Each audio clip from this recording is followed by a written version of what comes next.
Hello, good evening everyone. Good evening, good evening. नमस्कार, कैसे हैं सारे प्यारे बच्चे? Yes, good evening. Hello Ranjit, Avinash, Piyush, Manish तो पायल को गुड इवनिंग बोल रहे हैं। चलो कोई बात नहीं। हेलो हेलो हेलो, नमस्कार। अंतिमा, आदित्य, सौरभ, शाबाज, मुस्कान, अमन, पूर्ति, शरद, राहुल, स्नेहा, अंजलि, रितिका, पीयूष, साक्षी, हितेश, कृति, अरे यार इतने सारे नाम आ गए, अयान, गोलू, अंजलि, कनक। आई एम सो सॉरी, इतने नाम नहीं ले पाऊंगी एक साथ, दिख ही नहीं रहती, जल्दी जल्दी चल रहे हैं कमेंट्स। यस, सो कैसे हैं सारे प्यारे बच्चे? हाँ जी, ऑडियो वीडियो दोनों clear? Please let me know. हो सकता है लेक्चर के बीच में लेक्चर एकदम रुक जाए, है ना, सिस्टम हैंग कर जाए, तो प्लीज कहीं जाइएगा नहीं। विद इन 2-3 मिनट्स हम वापस से लेक्चर को स्टार्ट कर देंगे। यस, पहले ही आपको बता रही हूँ कि इन केस बीच में ऐसा कुछ होता है तो आप लोग पैनिक ना हो। Yes, good evening, good evening, good evening. So biotechnology हमारा स्टार्ट हो चुका है। लास्ट क्लास हमने क्या पढ़ा था, जल्दी से आज देख लेते हैं।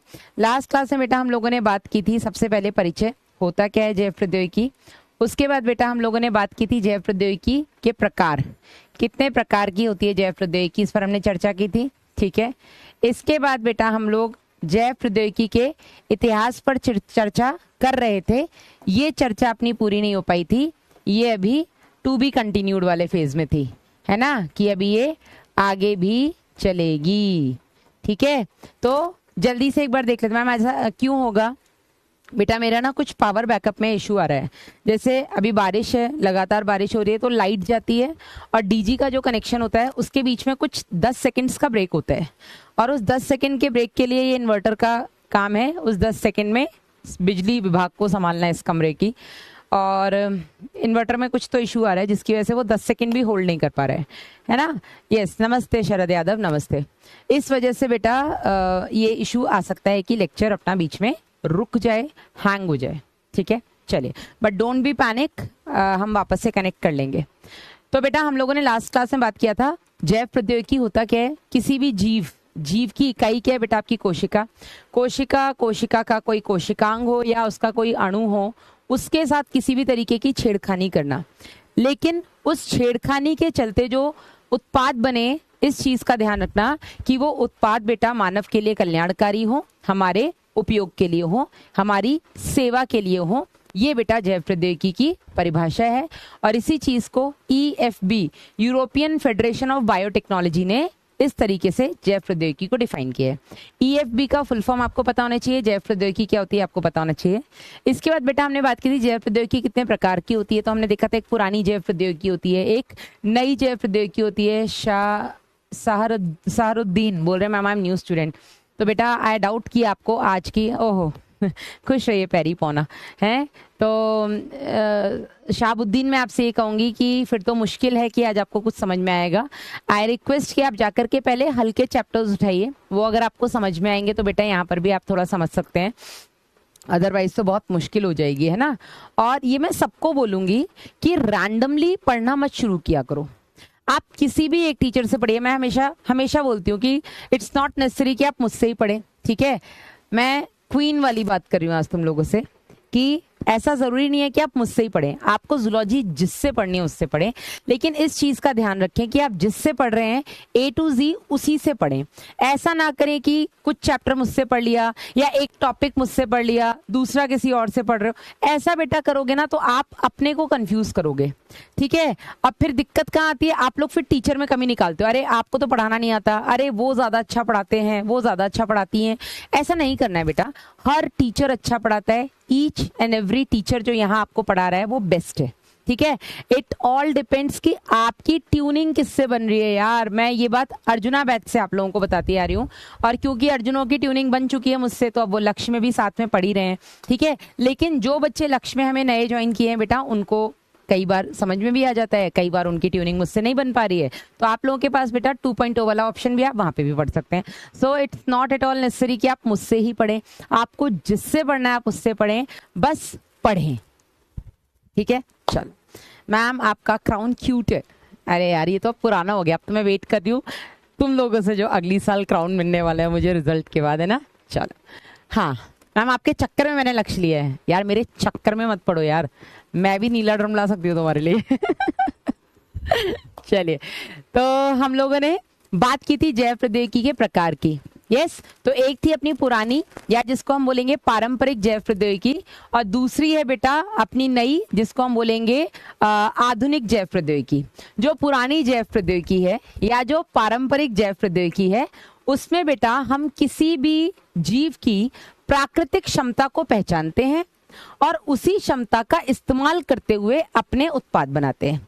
जैसे मैंने आपको उदाहरण दिया था लैक्टोबैसिलस का, ठीक है, जो लैक्टोबैसिलस जीवाणु है जो कि लैक्टिक एसिड बनाता है, ये लैक्टिक एसिड बेटा दूध के अंदर जो केसीन प्रोटीन होता है उसको आंशिक रूप से पचाता है और उसको जमा देता है, जिसके चलते वो दही बन जाता है, राइट। तो हमने केवल लैक्टोबैसिलस की उस क्षमता को पहचाना और उस क्षमता को पहचानने के आधार पर हमने उसी हिसाब से उसका इस्तेमाल करना शुरू कर दिया और हम दही बना रहे हैं, आज तक बना रहे हैं। अभी मैं मटकी में जमने रख के आई हूँ दही को, यार आई लव दैट मटकी, मतलब मेरे को ना इतना शौक है ना गृहिणी बनने का।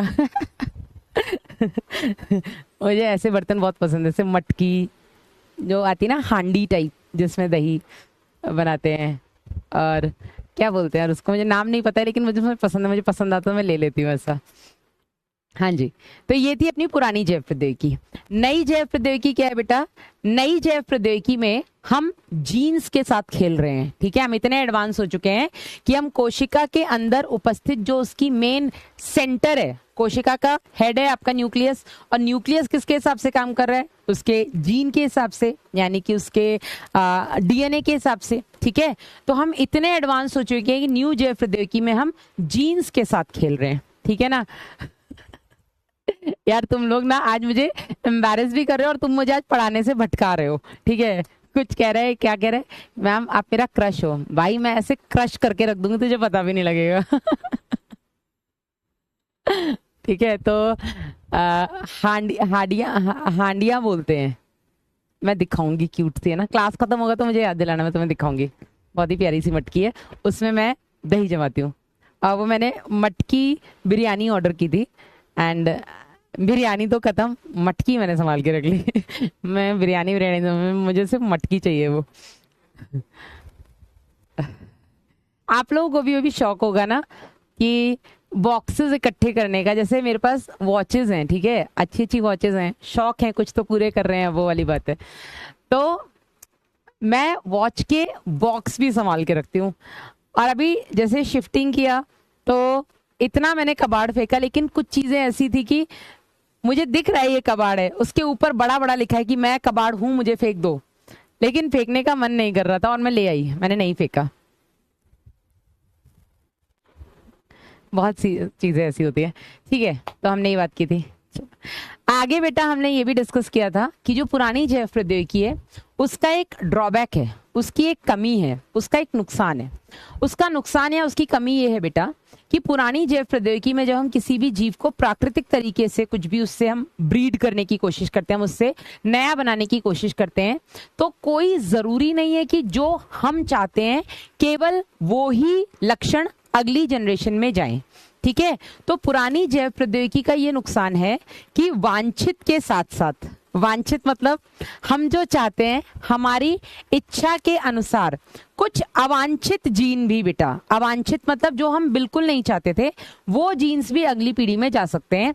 और इसका बेटा मैंने एक एग्जाम्पल दिया था आपको, अमरूद वाला, ठीक है ना, है ना।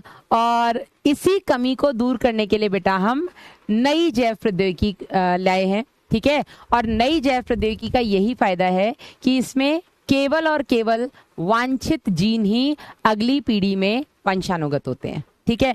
आई नो कुछ शब्द अभी आपको बहुत भारी लग रहे होंगे, लेकिन आप बिल्कुल भी चिंता ना करें, अभी शुरुआत है। जैसे जैसे चैप्टर आगे की तरफ बढ़ेगा आपको चीजें बहुत हल्की लगेंगी।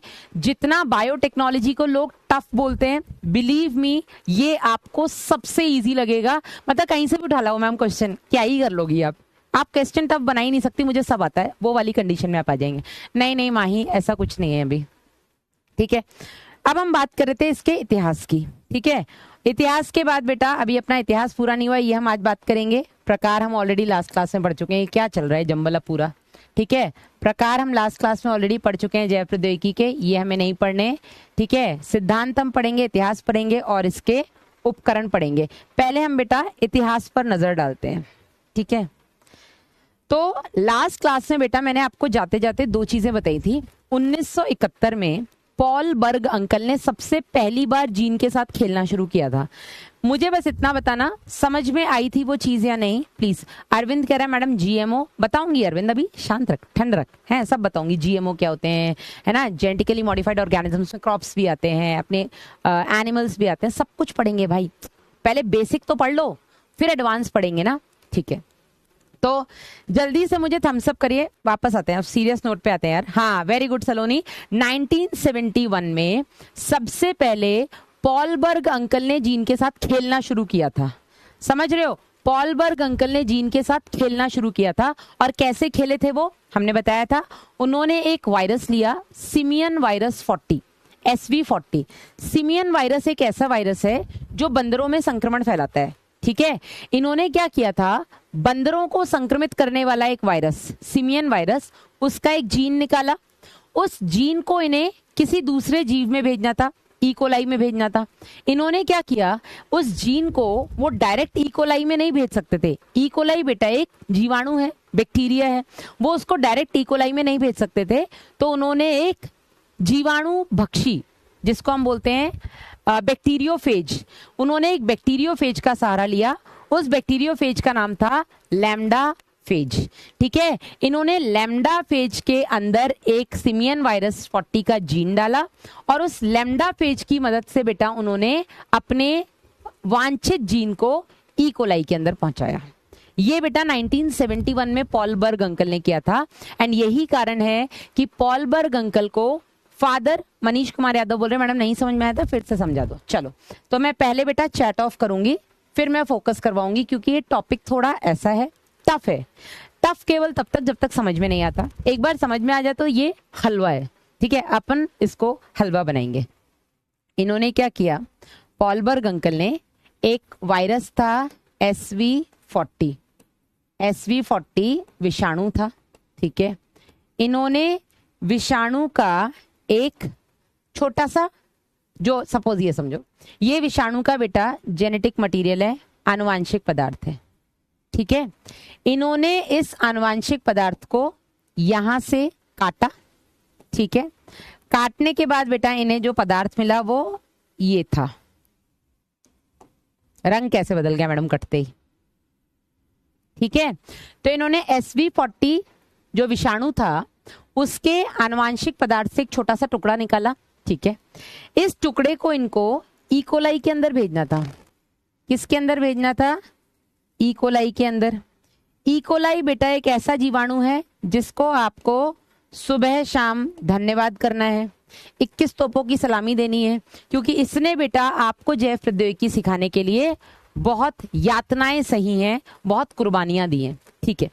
अब इस SV40 के इस जेनेटिक मटेरियल को इस विषाणु के, इस इकोलाई जीवाणु के अंदर भेजना था, ठीक है। इस इकोलाई जीवाणु में भेजना था, डायरेक्ट नहीं भेज सकते थे, ठीक है। क्योंकि याद करिए हमने एनसीईआरटी में एक लाइन पढ़ी थी कि अगर हम आनुवांशिक पदार्थ को सीधा किसी जीव के अंदर भेजेंगे तो उसका क्या परिणाम होगा, क्या वो अपने आप को एक्सप्रेस करेगा, नहीं। लेकिन अगर मैं उसको उसके आनुवांशिक पदार्थ में इंसर्ट कर दूं, अगर मैं अपने वांछित जीन को जो भी परपोषी कोशिका है उसके आनुवांशिक पदार्थ के साथ जोड़ दूं, तो डेफिनेटली बेटा वो रिजल्ट देगा।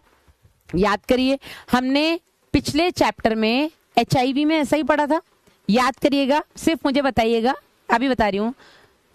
सैरुद्दीन मंसूरी, देखो मैं आपको पहले ही बता रही हूँ, आप नए आए हो, आपको नहीं समझ में आएंगी ये सारी बड़ी बड़ी बातें, ठीक है। तो आप पहले मैं रिक्वेस्ट करूंगी कि प्लीज जाकर के पिछले लेक्चर्स देख करके आइए, ठीक है। याद करिए बेटा हमने देखा था HIV कैसे काम करता है। HIV जो वायरस है वो अपने RNA को, रिवर्स ट्रांसक्रिप्टेज एंजाइम को, साथ में मैक्रोफेज महाभक्षाणु कोशिका के अंदर भेज देता है। महाभक्षाणु कोशिका के अंदर जाने के बाद ये जो रिवर्स ट्रांसक्रिप्टेज है ये RNA से DNA बनाता है, पहले कॉम्प्लीमेंट्री DNA फिर DNA, ठीक है।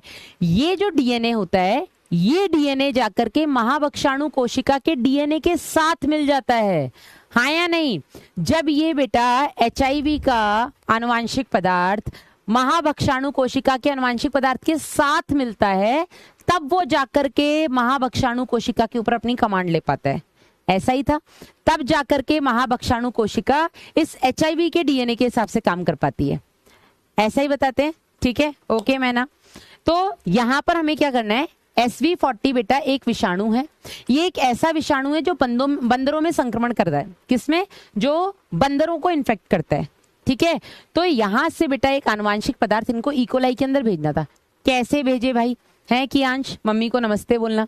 कैसे भेजे? तो इन्होंने एक बैक्टीरियोफेज का सहारा लिया। किसका सहारा लिया? बैक्टीरियोफेज। बैक्टीरियोफेज क्या होते हैं बेटा? ये जीवाणु भोजी होते हैं। क्या होते हैं बेटा? ये जीवाणु भोजी होते हैं, इनको हम बैक्टीरियोफेज कहते हैं। वैसे तो मैं उम्मीद करती हूँ ये आपने बॉटनी में पढ़ा होगा, लेकिन अगर नहीं पढ़ा है तो मैं आपको बता दूं बेटा, जीवाणु भोजी होते क्या है बेटा? ये विषाणु होते हैं, ऐसे विषाणु जो जीवाणुओं का संक्रमण करते हैं, ऐसे विषाणु जो जीवाणु संक्रमण करते हैं या जीवाणु को संक्रमित करते हैं। सोचो, जीवाणु हमें संक्रमित करते हैं, बैक्टीरियाज कितने छोटे होते हैं ना, बैक्टीरियाज हमें संक्रमण करते हैं, हमें इन्फेक्ट करते हैं। क्या हम बैक्टीरियाज को इन्फेक्ट कर सकते हैं? नहीं कर सकते, लेकिन बैक्टीरियाज को इन्फेक्ट करने के लिए विषाणु है। तो ये बेटा विषाणु जो बैक्टीरियाज को इन्फेक्ट कर सकता है, ऐसे विषाणु को बेटा हम जीवाणु भोजी कहते हैं या बैक्टीरियोफेज कहते हैं। पढ़ा था, ठीक है? तो इन्होंने क्या किया, इन्होंने इस डीएनए को या जो भी आरएनए डीएनए जो भी है, इसको इन्होंने बेटा जीवाणु भोजी के अंदर डाला, और ये जीवाणु भोजी जब इस ई कोलाई के ऊपर गया इसको इन्फेक्ट करने, तो उसने बेटा ये SV40 का जो भी आनुवांशिक पदार्थ था, इसको बेटा इन्होंने इंसर्ट करवा दिया ई कोलाई के अंदर। तो सबसे पहला जीन के साथ जो खेलना शुरू किया था वो किसने किया था? पॉल बर्ग अंकल ने किया था। ये आपकी एनसीईआरटी में नहीं है। कब किया था? 1971 में किया था। यही कारण है कि पॉल बर्ग अंकल को हम फादर ऑफ जेनेटिक इंजीनियरिंग कहते हैं। क्या कहते हैं बेटा? इनको हम आनुवांशिक अभियांत्रिकी के जनक कहते हैं। ये क्या है बेटा? ये आनुवांशिक अभियांत्रिकी के जनक कहलाए जाते हैं, फादर ऑफ जेनेटिक इंजीनियरिंग। ये ना होते तो आज शायद तुम बायोटेक नहीं पढ़ रहे होते, ये ना होते तो आज शायद जो आईवीएफ से बच्चे बन रहे हैं वो ना बन रहे होते, ये ना होते तो आज जो वैरायटी ऑफ प्लांट्स इंसान अपनी इच्छा अनुसार बनवा रहा है वो ना बन रहा होता, ये ना होते तो आज जो अपने हिसाब से तुम गाय भैंस और तुमने जो खच्चर वच्चर बना लिए हैं ये सब नहीं बन रहे होते। तो ही इज द वन जिन्होंने सबसे पहले जीन्स के साथ खेलना शुरू किया था, और इसीलिए इनको हम फादर ऑफ जेनेटिक इंजीनियरिंग कहते हैं। अब समझ में आया बेटा? 1972 प्रमोद अलग है बेटा। 1972 में सबसे पहले रिकॉम्बिनेंट डीएनए बना था राधे बॉय। तुम लोग क्यों नहीं इस चीज को डिफरेंशिएट कर पा रहे हो? 1971 मैंने पहले ही बोला, this is not mention in your NCERT, ये आपकी एनसीईआरटी में नहीं है। पॉल बर्ग अंकल को फादर ऑफ जेनेटिक इंजीनियरिंग कहते हैं। एनसीईआरटी में जो लिखा है वो स्टैनली कोहेन हर्बर्ट बॉयर ने जो फर्स्ट रिकॉम्बिनेंट डीएनए बनाया था, प्रीति कंवर, वो है बेटा। Why you are getting confuse between this 1971 and 1972 research? both are entirely different, दोनों बिल्कुल अलग हैं। कितनी छोटी सी बात तुम्हें ना आ रही समझ भाई? अच्छा तुम लोग नहीं हो ऐसे, तुम मेरे अर्जुन हो। इसको नोट करें, अमनदीप भी मैंने लास्ट क्लास में लिखाया था, मनीष ने बोला मैडम इसको रिपीट कर दो, इसलिए मैं दोबारा से बता रही हूँ। ये आप चाहें तो लिख लीजिए, पॉल बर्ग अंकल को फादर ऑफ जेनेटिक इंजीनियरिंग कहते हैं या इंजीनियरिंग आनुवांशिक अभियांत्रिकी के जनक कहते हैं। हाँ समझ में आया कि नहीं? ओके ओके, अब आ रहा है तुम्हारा ओके ओके मैडम, अब कुछ कुछ आ रहा है। हाँ कुछ कुछ बूझे मैडम? मैडम आप मेरे मैसेज नहीं पढ़ते ना, नहीं तो शक्ल ही पसंद नहीं तेरी, कैसे पढ़ लूं? हाँ मैम की बात सुन लो यार, इतनी मेहनत कर रही मैम। मैम आप थक गई? नहीं, मैं एक ही चीज रिपीट कर करके थक जाती हूँ। वैसे तो मुझसे 8 घंटे पढ़वा लो यार, आई कैन टीच, पर एक ही चीज को मैं कितनी बार बोलूं? उस दिन भी आई रेक्टिफाइड द सेम थिंग कि बेटा एनसीईआरटी में अलग चीज दी है, मैं अभी अलग पढ़ा रही हूँ। इसके बाद जो मैंने पढ़ाया था बेटा, वो मैंने पढ़ाया था जो एनसीईआरटी में मेंशन है। एनसीईआरटी ने क्या लिखा था कि 1972 में, आओ एनसीईआरटी के चेलों, हाँ मतलब मेरे कुत्ते मुझी से भौं हैं, मेरी बिल्ली मुझसे म्याऊं।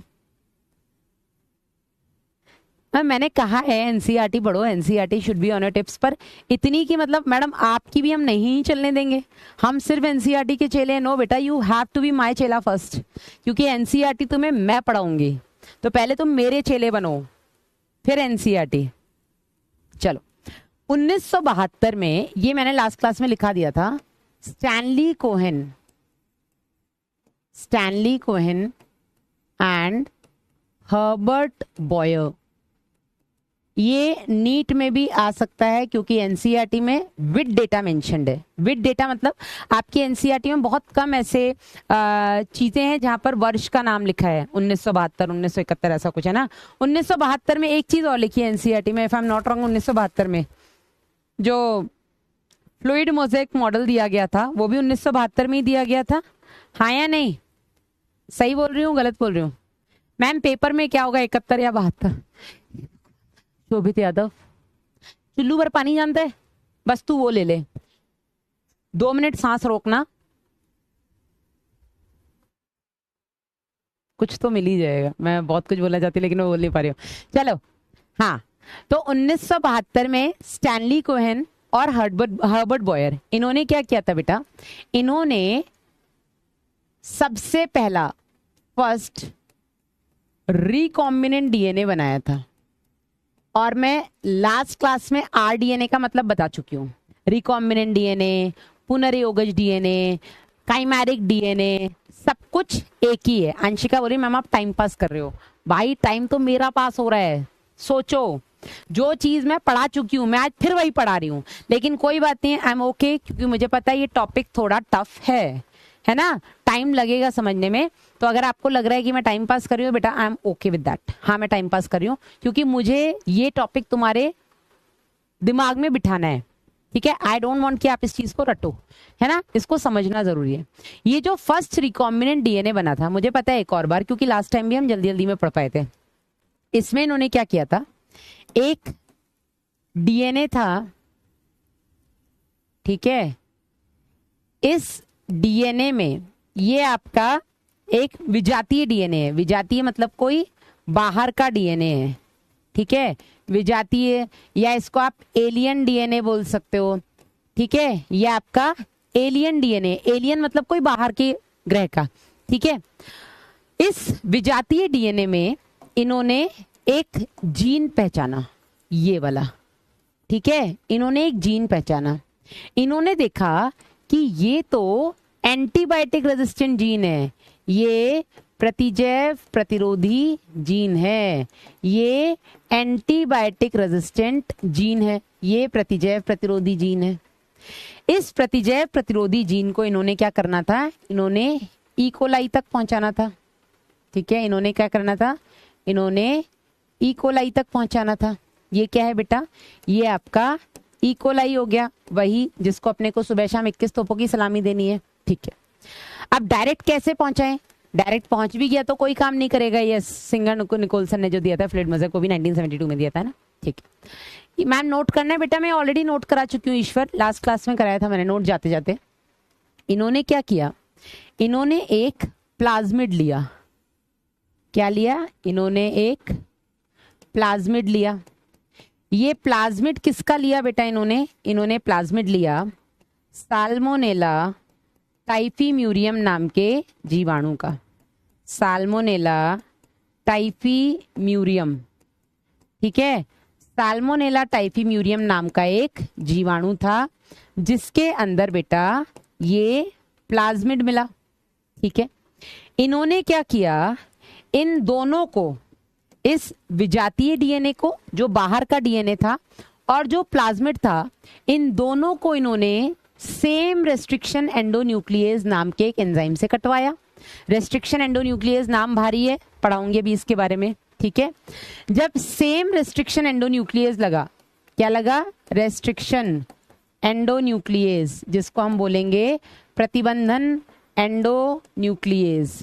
ये बेटा एक एंजाइम था जिसने विजातीय डीएनए को और प्लाज्मिड को काटा। जब सेम रेस्ट्रिक्शन एंडोन्यूक्लियस लगा तो उसने दोनों को लगभग सेम जगह पे काटा, ठीक है। जब सेम जगह पे काटा तो एक जैसे सिरे मिल गए। सब कुछ अभी समझाऊंगी, भारी लग सकते टर्म्स, लेकिन बिल्कुल भी बेटा प्लीज टेंशन मत लेना। जब इन्होंने इसको काटा तो इन्हें क्या मिला? इन्हें मिला ये प्लाज्मिड कटा हुआ, ठीक है। ये प्लाज्मिड मिला बेटा कटा हुआ, और ये डीएनए मिल गया जो एलियन पीस ऑफ डीएनए था, ठीक है। ये मिल गया बेटा।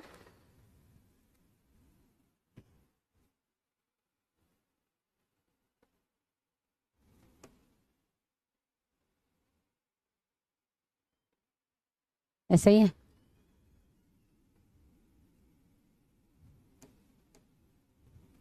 ठीक है। इन्होंने क्या किया? इन्होंने इन दोनों को जोड़ा, और जोड़ने के लिए बेटा जिस एंजाइम का इस्तेमाल किया गया उसका नाम था डीएनए लाइगेज। जब ये दोनों जुड़ गए तो जुड़ने के बाद इसको क्या बोला गया? इसको बोला गया रिकॉम्बिनेंट डीएनए, या पुनर्योगज डीएनए, या काइमेरिक डीएनए, या आरडीएनए, ठीक है। मैम SV40 का पूरा नाम अशरफ अली, SV मतलब सिमियन वायरस, ठीक है। ये बेटा जो नया डीएनए बना इसको हमने बोला रिकॉम्बिनेंट डीएनए। तो रिकॉम्बिनेंट डीएनए क्या होता है बेटा? एक ऐसा डीएनए जिसमें हमने कोई बाहर से अपना वांछित जीन लगा दिया हो, अपने मन का जीन लगा दिया हो, अपनी इच्छानुसार जीन लगा दिया हो, ठीक है। इस रिकॉम्बिनेंट डीएनए को बेटा इस इकोलाई में डाला गया, ठीक है। इसका स्थानांतरण किया गया इस परपोषी कोशिका में जिसको हम बोलेंगे इकोलाई, ठीक है। ना केवल हमने इसका स्थानांतरण किया, हमने इस चीज का भी ध्यान दिया कि जब ये इकोलाई डिवाइड होकर के अपनी, या डिवाइड क्या बोल रही हूँ, जब ये इकोलाई अपनी संतति कोशिकाएं यानी कि डॉटर सेल्स बनाए तो उन दोनों डॉटर सेल्स में या चारों डॉटर सेल्स में, जितनी भी ये डॉटर सेल्स बनाएगा, हर एक डॉटर सेल में बेटा ये प्लाज्मिड जाना चाहिए, ठीक है।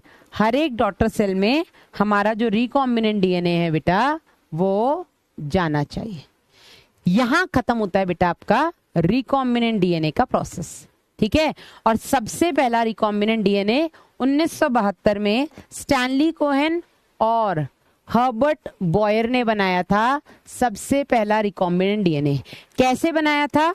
एक प्रतिजैव प्रतिरोधी जीन निकाला, क्या होता है इसके बारे में बताएंगे। इसको बेटा इन्होंने एक प्लाज्मिड के साथ जोड़ा। प्लाज्मिड किसका था? साल्मोनेला टाइफीम्यूरियम नाम का एक जीवाणु था जिसका प्लाज्मिड था।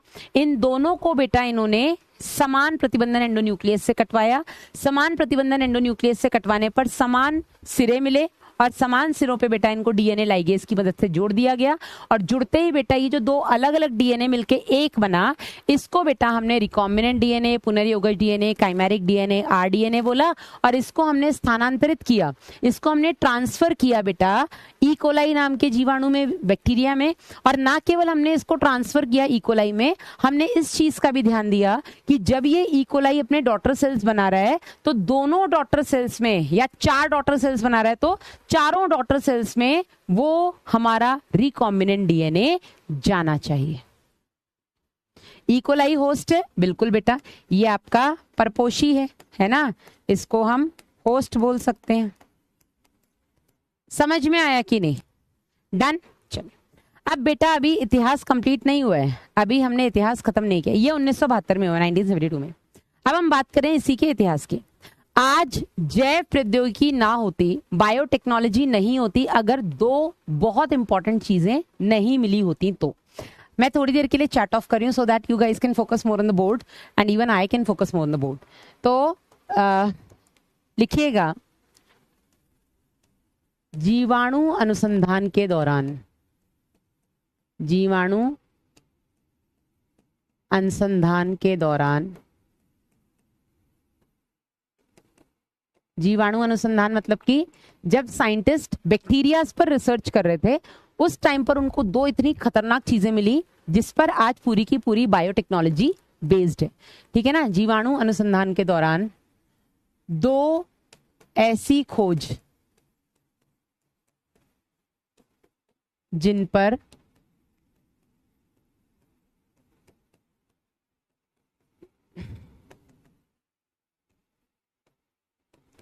जैव प्रौद्योगिकी यानी कि बायोटेक्नोलॉजी आधारित है। किस पर बेस्ड है बेटा बायोटेक्नोलॉजी? बैक्टीरियल रिसर्च के दौरान ऐसी हमें दो चीजें मिली। क्या मिली?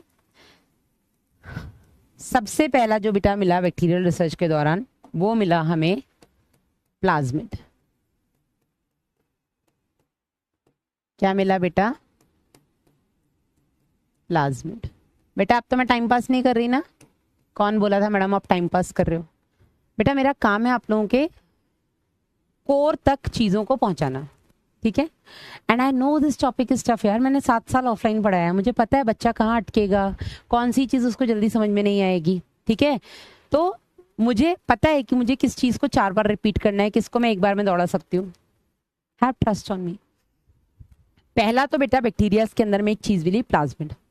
क्या होता है प्लाज्मिड? देखो जो बैक्टीरियाज होते हैं इन बैक्टीरियाज के पास एक होता है बेटा अपना क्रोमोसोमल डीएनए,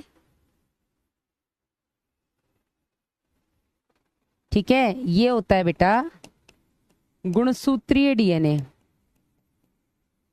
गुणसूत्रीय डीएनए जिसको बेटा हम बोलते हैं क्रोमोसोमल डीएनए। इस गुणसूत्रीय डीएनए के अलावा बैक्टीरियाज के पास एक और बहुत खतरनाक चीज होती है और वो होती है बेटा प्लाज्मिड, ठीक है। ये होती है प्लाज्मिड। ये और मैं आपको बता दूं प्लाज्मिड केवल और केवल बैक्टीरियाज में पाए जाते हैं, ना ये विषाणु में पाए जाते हैं, ना ये प्लांट्स में पाए जाते हैं, ना ये फंगल सेल में पाए जाते हैं, ना ये एनिमल सेल में पाए जाते हैं। प्लाज्मिड केवल और केवल बैक्टीरियाज में पाए जाते हैं, ठीक है। ये जो प्लाज्मिड्स होते हैं सबसे पहली बात तो ये क्या है बेटा, ये एक्स्ट्रा क्रोमोसोमल डीएनए है, ये बाय गुणसूत्रीय डीएनए है। These are extra chromosomal DNA. Extra chromosomal DNA मतलब क्रोमोसोमल डीएनए के अलावा एक और इनके पास क्रोमोसोमल डीएनए होता है और इसलिए बेटा हम इसको बोलते हैं कि ये एक्स्ट्रा क्रोमोसोमल डीएनए, ये इनके पास एक्स्ट्रा है। मेन डीएनए से इनका काम चल रहा है, इनको कितनी कॉपी बनानी है, क्या करना है, कब डिवाइड करना है, क्या क्या काम करने हैं, ये सब कुछ क्रोमोसोमल डीएनए संभाल रहा है। लेकिन क्रोमोसोमल डीएनए के अलावा इनके पास एक और डीएनए है और इसको बेटा हम बोलते हैं एक्स्ट्रा क्रोमोसोमल डीएनए। दूसरा बेटा इसकी क्या खास बात है, ये डबल स्ट्रैंडेड होता है, ठीक है, और सर्कुलर होता है। तो ये वृत्ताकार होता है यानी कि सर्कुलर होता है और ये द्विरज्जुकी होता है यानी कि डबल स्ट्रैंडेड होता है, द्विरज्जुकी डबल स्ट्रैंडेड होता है, ठीक है। दो इसमें स्ट्रैंड्स हैं, डबल स्ट्रैंडेड एंड सर्कुलर होता है। ये इसकी दूसरी खास बात है। तीसरी खास बात बेटा इसकी ये है कि ये जब चाहे तब डिवाइड कर सकता है।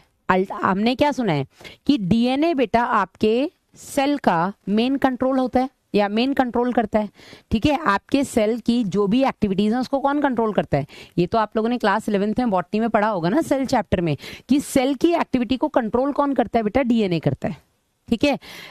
तो जो क्रोमोसोमल डीएनए है ये इसकी पूरी एक्टिविटी को कंट्रोल करेगा। लेकिन आपको पता है जब ये इकोलाई को 2 डिवाइड होना होगा या जब ये इकोलाई चाहेगा कि अब मुझे डॉटर सेल्स बनाने हैं तो बेटा ये इसका डीएनए बोलेगा कि अपनी 2 कॉपी बनाओ और दोनों डॉटर सेल्स में चले जाओ। अगर इसको इकोलाई को अपनी 4 कॉपी बनानी है तो ये क्रोमोसोमल डीएनए बोलेगा अपनी 4 कॉपी बनाओ, चारों डॉटर सेल्स में चले जाओ। अगर इसको अपनी 8 कॉपी बनानी है तो क्रोमोसोमल डीएनए इन सबको कंट्रोल करता है बेटा कि कितनी कॉपी बनानी है, कितने डॉटर सेल्स में जाना है, ये सब कुछ बेटा आपका क्रोमोसोमल डीएनए कंट्रोल करता है, लेकिन जो एक्स्ट्रा क्रोमोसोमल डीएनए है जिसको हमने प्लाज्मिड बोला, अरे नहीं शोभित कोई बात नहीं, ये एक्स्ट्रा क्रोमोसोमल डीएनए के पास भी ये क्षमता है, इसके पास भी ये एबिलिटी है कि जब ये चाहे बिना गुणसूत्रीय डीएनए से पूछे ये अपनी कॉपीज बना सकता है, अपने रेप्लिकास बना सकता है, अपनी प्रतिकृतियां बना सकता है। समझ रहे हो कि नहीं? तो इस प्लाज्मिड की एक और खास बात क्या है कि यह गुणसूत्रीय डीएनए से के अलावा, गुणसूत्रीय डीएनए के अलावा स्वयं अपनी प्रतिकृति मतलब, या प्रतिकृतियां लिख लो, प्रतिकृतियां मतलब अपनी कॉपीज बना सकता है। ठीक है, अपनी कॉपीज बना सकता है, ये जितना चाहे उतनी कॉपीज बना सकता है। ठीक है, गुणसूत्रीय डीएनए तो केवल उतनी कॉपीज बनाएगा जितने उसे डॉटर सेल्स बनाने हैं, लेकिन प्लाज्मिड जितना मन चाहे उतनी अपनी कॉपीज बना सकता है। और इसकी खास बात क्या है बेटा कि इसके पास ये भी एबिलिटी है कि ये सभी संतति कोशिकाओं में वंशानुगत हो सकता है, ट्रांसफर हो सकता है। ठीक है, कि यह संतति कोशिकाओं में, संतति कोशिकाओं यानी कि डॉटर सेल्स में, कोशिकाओं यानी कि डॉटर सेल्स में वंशानुगत यानी कि इनहेरिट हो सकता है।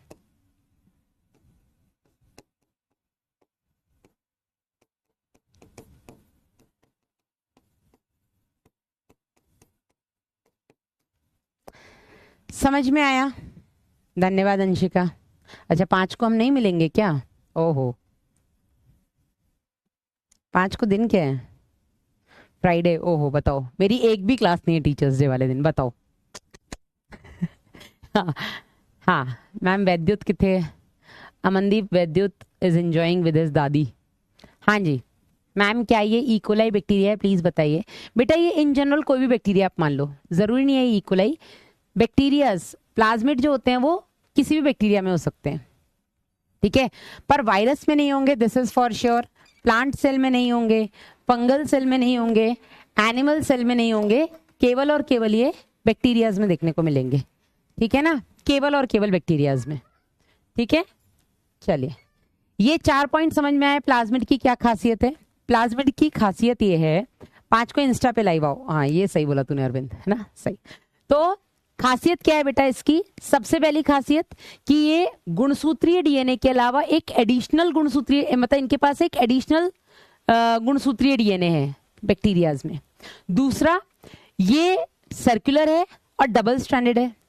तीसरा, ये जो एक्स्ट्रा क्रोमोसोमल डीएनए है, ये जो प्लाज्मिड है बेटा, ये गुणसूत्रीय डीएनए के अलावा अपनी कॉपीज बना सकता है। इसको गुणसूत्रीय डीएनए से पूछने की जरूरत नहीं, मैं बना लूं अपनी कॉपी, वो बोले नहीं बोले, इसका जब मन करेगा ये अपनी कॉपीज बनाएगा। और चौथा सबसे इंपॉर्टेंट, ये ना केवल अपनी कॉपीज बनाएगा बल्कि ये जितनी भी इसकी डॉटर सेल्स होंगी, जितनी भी इसकी संतति कोशिकाएं होंगी, उन सब सेल्स में बेटा ये वंशानुगत होगा, इनहेरिट होगा। ये इसकी एबिलिटी है। अरीबा पूछ रही मैडम ऐसा क्यों? ये इसकी एबिलिटी है। और ये साइंटिस्ट को तब पता लगा जब वो बैक्टीरियाज के ऊपर रिसर्च कर रहे थे। वो तब बायोटेक नाम की कोई चिड़िया ही नहीं थी। ठीक है, वो बैक्टीरियाज के ऊपर रिसर्च कर रहे थे। उस टाइम पर उनको बैक्टीरिया में इतनी खतरनाक चीज मिली, प्लाज्मिड।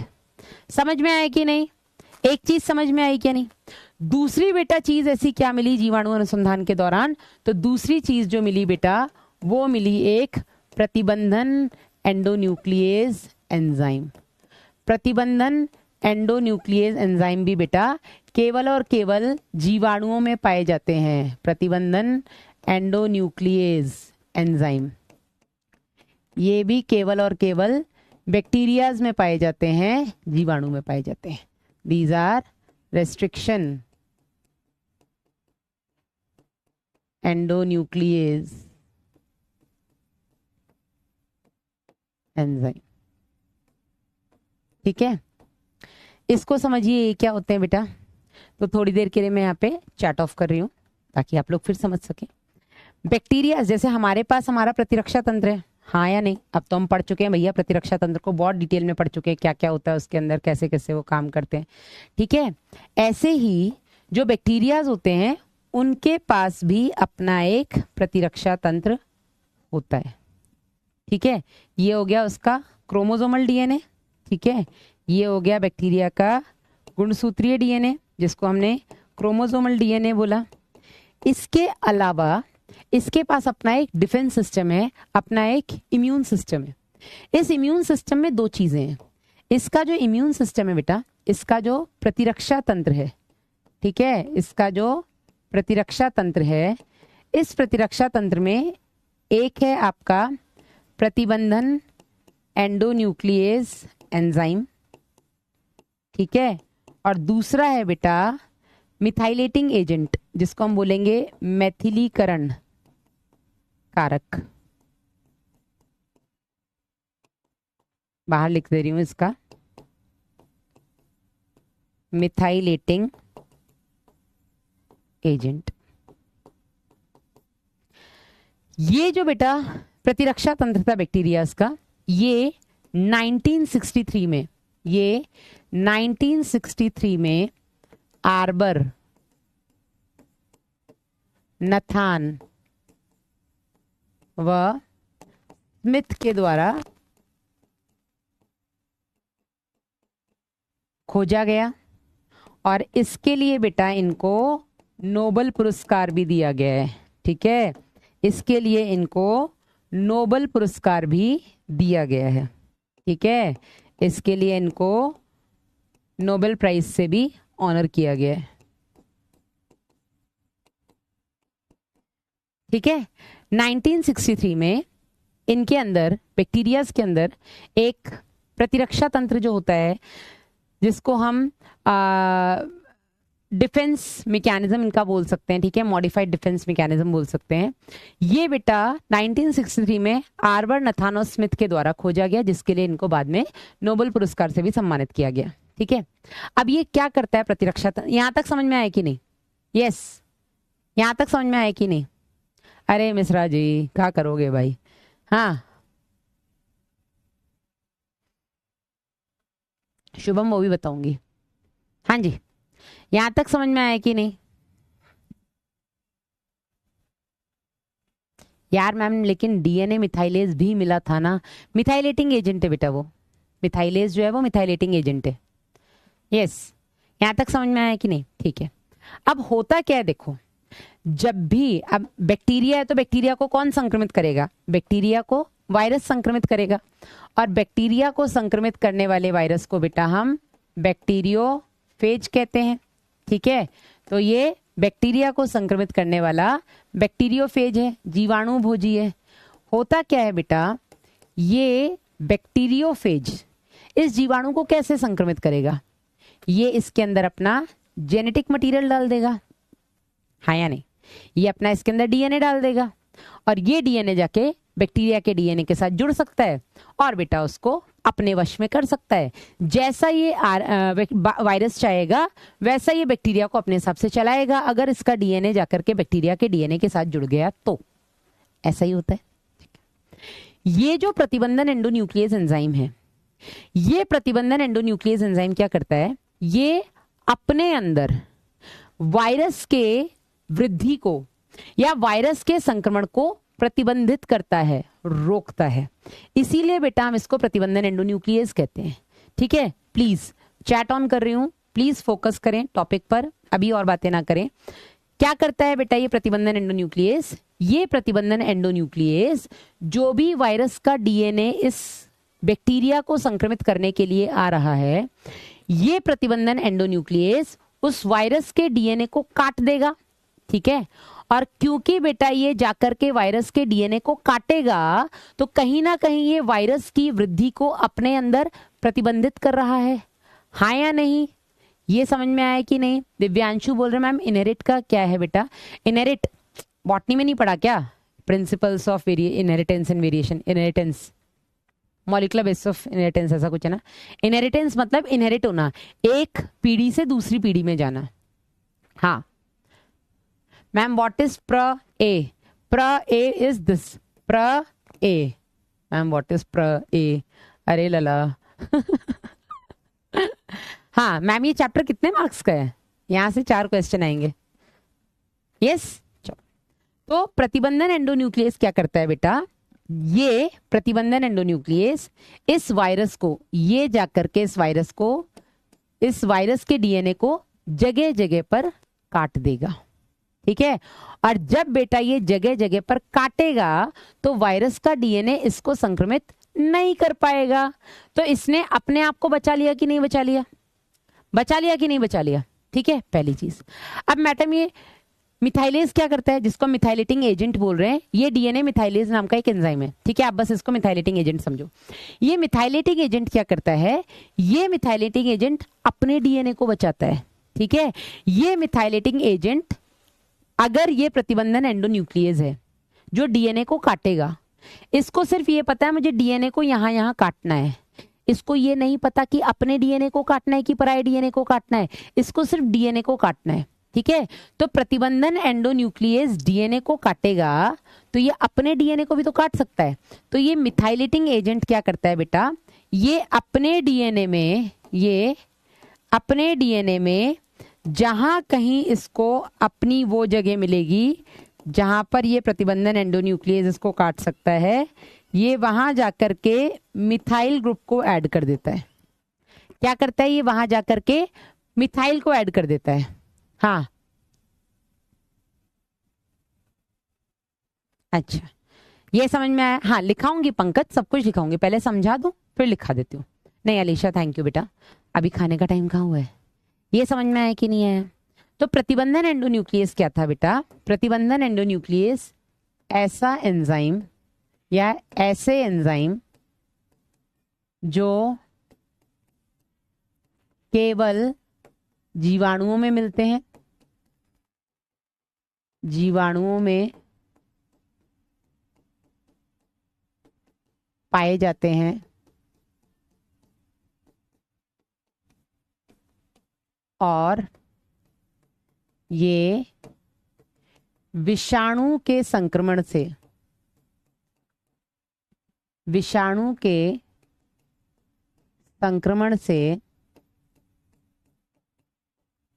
जीवाणु को बचाते हैं,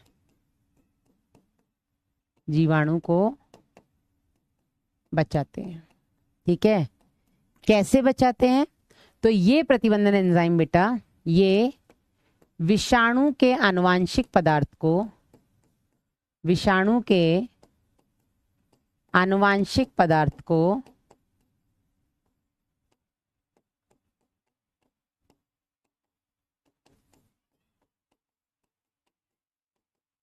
विशिष्ट स्थल पर काटते हैं, स्पेसिफिक साइट पर। इसके बारे में हम आगे बात करेंगे। विशिष्ट स्थल पर काटकर उनके वृद्धि को संक्रमित करते हैं, वृद्धि को, उनके संक्रमण को प्रतिबंधित करते हैं, उनसे संक्रमण को प्रतिबंधित करते हैं। प्रतिबंधित मतलब उसको रोकते हैं, प्रतिबंधित करते हैं। समझ में आया कि नहीं आया? बस इतना बता दो एक बार।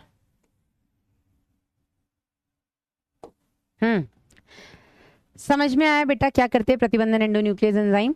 तो ये बैक्टीरिया के अंदर रेस्ट्रिक्शन मॉडिफिकेशन सिस्टम बोलते हैं हम इसको। ठीक है, आरएमएस, रेस्ट्रिक्शन मॉडिफिकेशन सिस्टम, जिसको 1963 में आर्बन अथानो स्मिथ ने खोजा था, जिसके लिए इनको नोबेल पुरस्कार मिला था। क्या करते हैं बेटा प्रतिबंधन एंडोन्यूक्लियस? ये केवल बैक्टीरिया से मिलते हैं और ये बैक्टीरिया के अंदर विषाणु के संक्रमण को रोकते हैं, प्रतिबंधित करते हैं। कैसे रोकते हैं? ये वायरस के डीएनए को विशिष्ट स्थानों पर जाकर के काट देते हैं और उसकी वजह से ये खुद को, यानी कि बैक्टीरिया को, उस वायरस से संक्रमित होने से रोकते हैं। ये समझ में आया? दूसरा बेटा इसमें जो मिथाइलेटिंग एजेंट है, ठीक है, दूसरा इसमें जो मिथाइलेटिंग एजेंट है जिसको हम मैथिलीकरण कारक बोलेंगे, जो मैथिलीकरण कारक है, ये क्या करता है? मैथिलीकरण कारक, इसको हम बोलेंगे मिथाइलेटिंग एजेंट।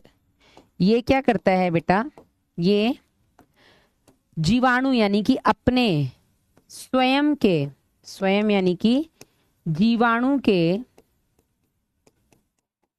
डीएनए को,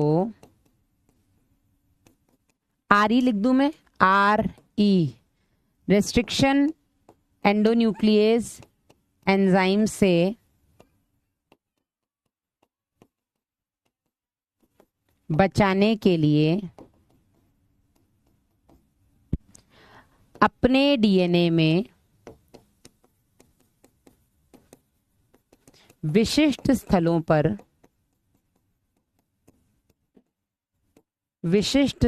पर मिथाइल यानी कि CH3 समूह को जोड़ते हैं। समझे या नहीं, समझे या नहीं? यस, इसी को बेटा हम डीएनए मिथाइलेज बोल देते हैं, ठीक है ना अरविंद? समझे? लिख लो एक बार बेटा। स्तुति तुम मुझसे बात नहीं करोगी क्या? ना ना सचिन ना, कैसी बातें कर रही है, स्तुति सती है।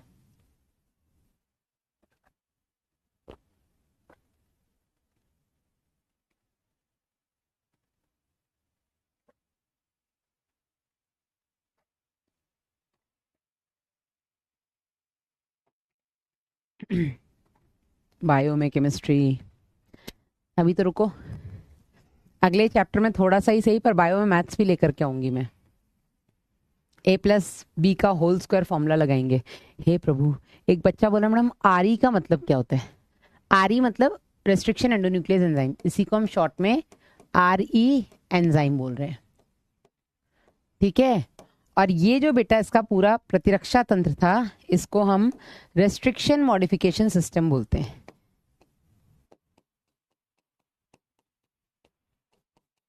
क्या बोलते हैं इसको हम? RMS, रेस्ट्रिक्शन मॉडिफिकेशन सिस्टम, प्रतिबंधन रूपांतरण तंत्र, ठीक है। ये बेटा खोजा गया था। मैम बॉक्स में क्या लिखना? अरे ये मैं पहले लिखा चुकी थी ना, इसलिए मैंने, आप कंफ्यूज ना हो जाए तो बॉक्स में लिख दिया। आप इसको अलग से भी लिख सकते हैं। प्लीज बता दीजिए मैम। आयुषी क्या बताना है बेटा? हाँ जी, नो मत देखो, आजा मेरे बेटा आजा, आओ आज वासु जी से मिलाते हैं। वासु जी इतना गंदा गिरे थे लास्ट थर्सडे को, नहीं वेडनेसडे को, वासु जी को बहुत गंदी चोट लगी है। वासु जी भाग कर आ रहे थे और आकर के बेटा ये सीधा लिफ्ट में जो सामने रॉड लगी होती है होल्ड करने के लिए, उससे जाकर के सीधा टकराया। इसके दोनों जो सेंट्रल इंसिजर से रैबिट जैसे बड़े बड़े थे वो सीधे अंदर हो गए। You can show your teeth to दीदी भैया। ई से ई, कैन यू सी? उसके दोनों दांत अंदर हो गए हैं ऐसे, तो बहुत चोट लगी मेरे बेटे को। से हाई टू एवरीवन, हाय हाय, से राधे राधे, से राधे राधे। चलो बाय कर दो, जाओ जाओ अपनी दादी के साथ खेलो, दादी के साथ खेलो भाई। मम्मी मोबाइल मत दिखाना।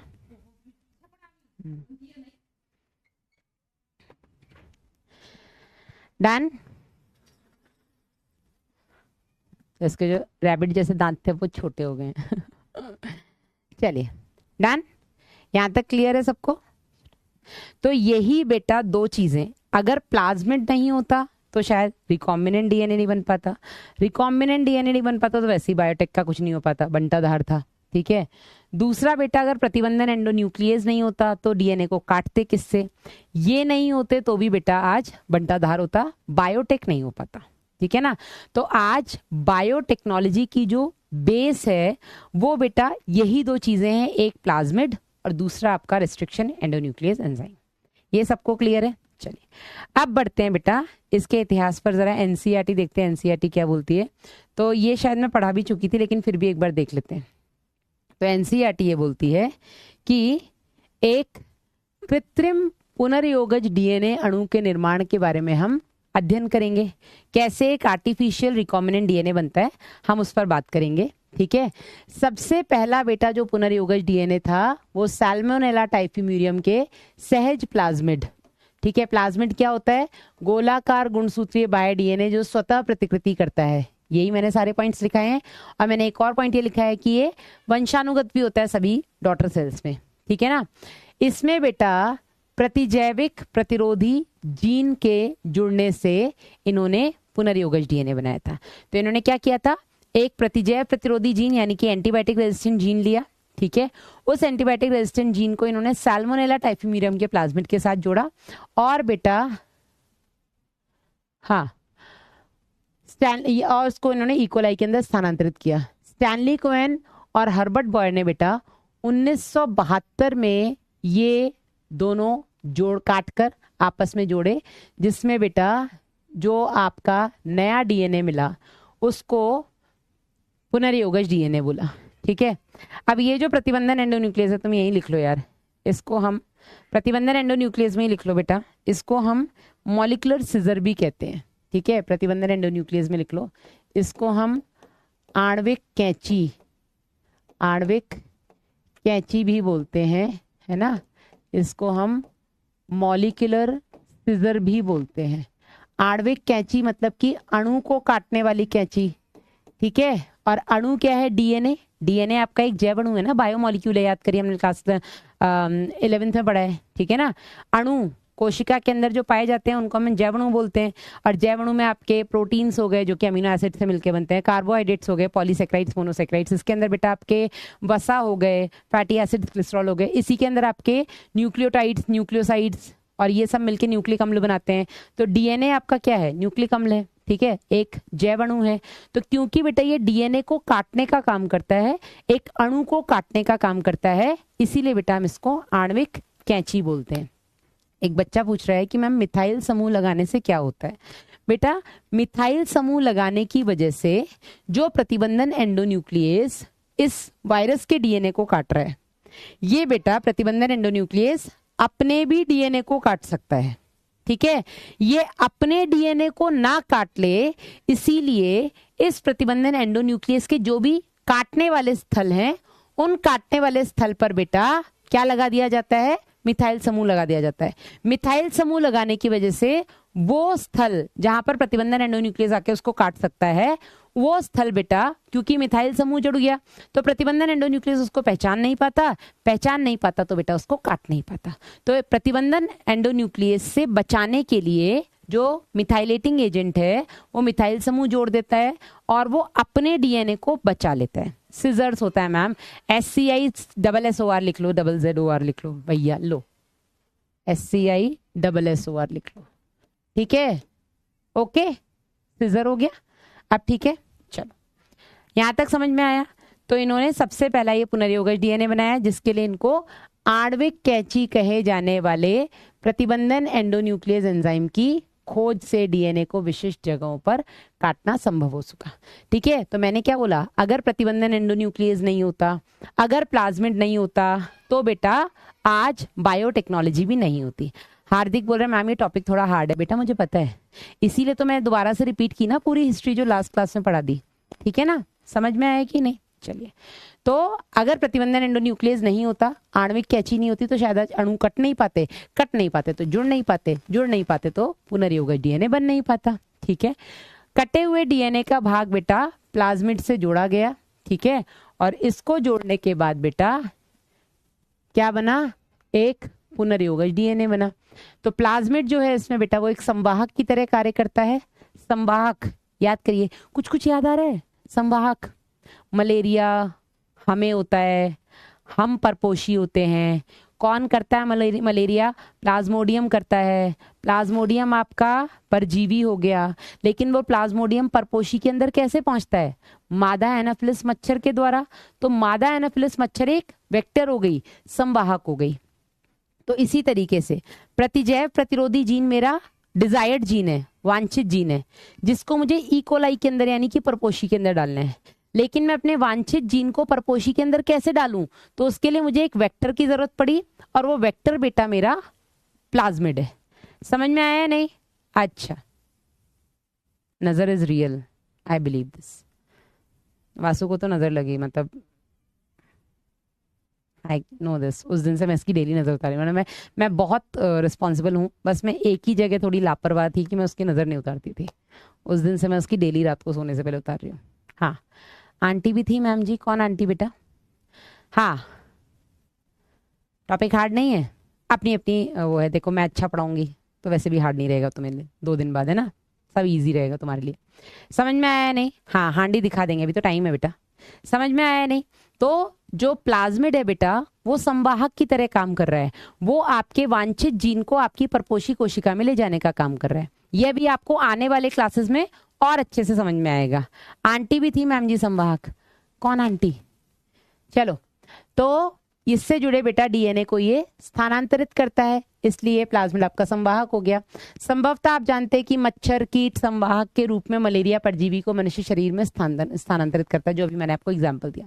ठीक उसी तरह से प्लाज्मिड को बेटा संवाहक के रूप में प्रयोग करके जो भी आपका विजातीय डीएनए है, जो भी आपका, अच्छा हाँ मैरी आंटी बिल्कुल सही बात है, तो जो भी आपका एलियन पीस ऑफ डीएनए है, जो भी आपका वांछित जीन है बेटा, उसको हमने परपोषी के अंदर पहुंचाया। ठीक है ना? प्रतिजैविक प्रतिरोधी जीन को संवाहक के साथ जोड़ने का काम किसने किया बेटा? इन दोनों को आपस में जोड़ने का काम किया डीएनए लाइगेज ने। तो डीएनए लाइगेज को हम आणविक गोंद बोल सकते हैं, मॉलिक्यूलर गम बोल सकते हैं ना। गम वो वाला नहीं कह रहे मैडम सुबह से शाम तक गम में मरे जा रहे हैं, नहीं, गोंद वाला जो चिपकाने वाला गम है वो। ठीक है ना?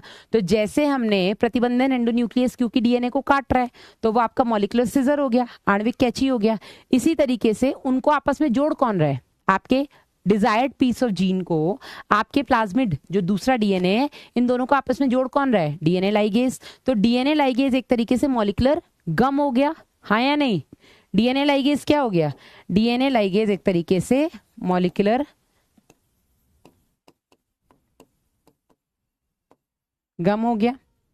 आणविक गोंद आप इसको बोल सकते हैं, क्योंकि ये 2 अणुओं को आपस में चिपका रहा है, जोड़ने का काम कर रहा है। ठीक है ना?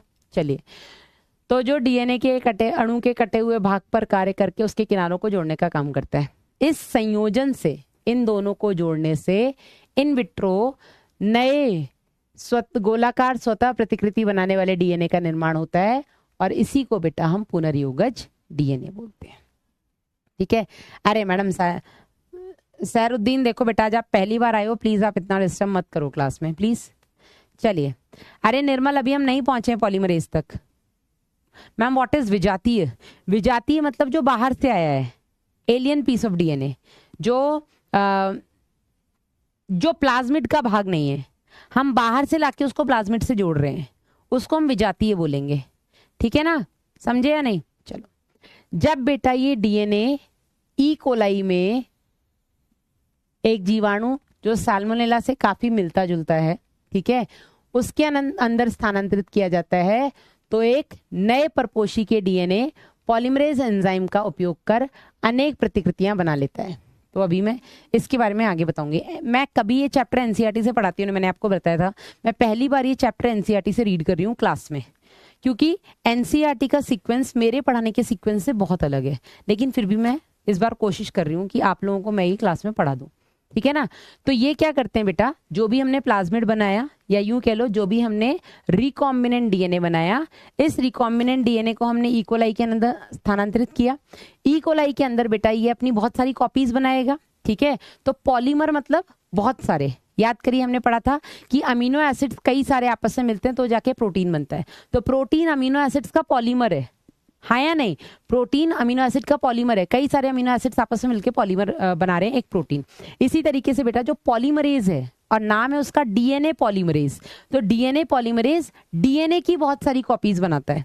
तो इस पुनर्योगज डीएनए की बहुत सारी कॉपीज बन जाएंगी, और जितने भी डॉटर सेल्स होंगे उन सभी डॉटर सेल्स में बेटा ये कॉपीज जाएंगी। ठीक है ना? हाँ जी। फिर बेटा प्रतिजैविक प्रतिरोधी जीन की प्रति मतलब कॉपी का इकोलाई का गुणन, एक मिनट, जीन की प्रति का इकोलाई का गुणन इकोलाई में प्रतिजैविक प्रतिरोधी जीन की क्लोनिंग कहलाता है। ठीक है?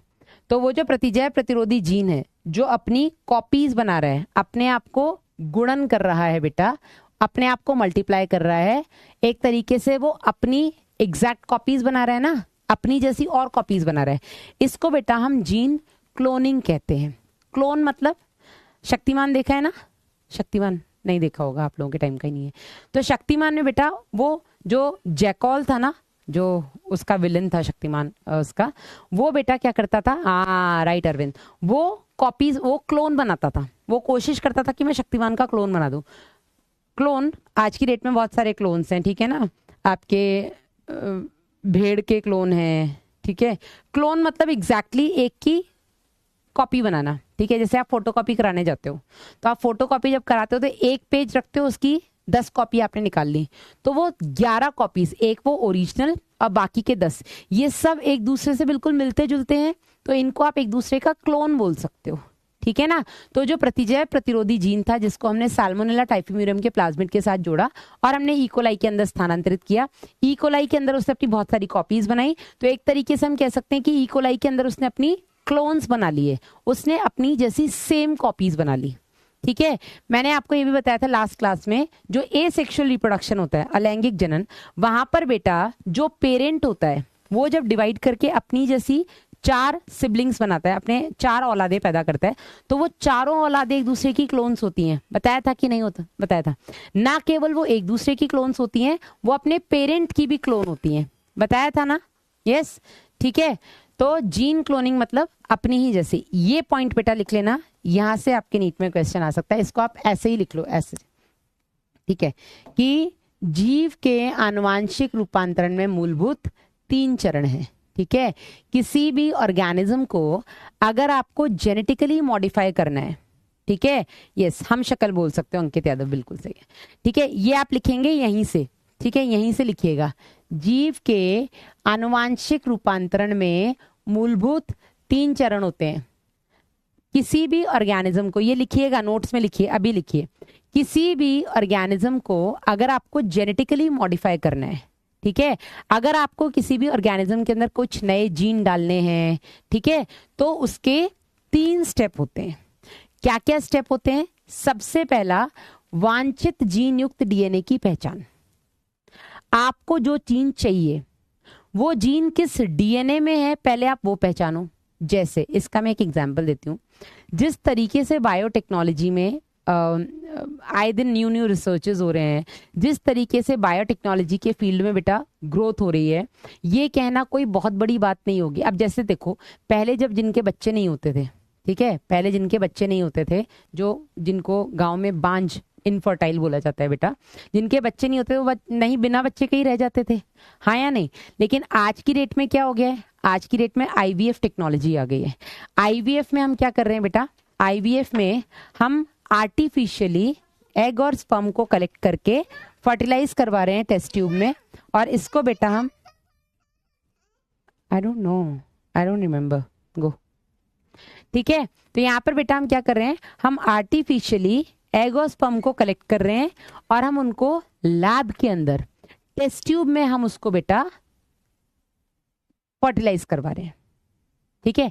नेचुरली फर्टिलाइजेशन नहीं हो पा रहा था, रीजन कुछ भी हो सकता है, लेकिन बेटा हमने क्या किया, हमने आर्टिफिशियली हस्बैंड वाइफ का, या हस्बैंड में दिक्कत है तो वाइफ और किसी डोनर का, वाइफ में दिक्कत है तो हस्बैंड और किसी डोनर का, एग या स्पर्म जो भी जरूरत है बेटा, उसको बेटा हमने लैब के अंदर कलेक्ट करके फर्टिलाइज किया। फर्टिलाइज करने के बाद हमने उसको फीमेल बॉडी के अंदर ट्रांसफर कर दिया, ठीक है। अब वो कौन सी स्टेज पे था, 8 ब्लास्टोमियर्स तक था, तो हमने उसका जिफ्ट किया, फेलोपियन ट्यूब में ट्रांसफर किया, और अगर 8 ब्लास्टोमियर्स से ज्यादा था तो फिर बेटा हमने उसको आईयूटी किया, इंट्रा यूट्राइन ट्रांसफर किया, गर्भाशय में स्थानांतरित किया। याद आ रहा है कि नहीं आ रहा है, ठीक है।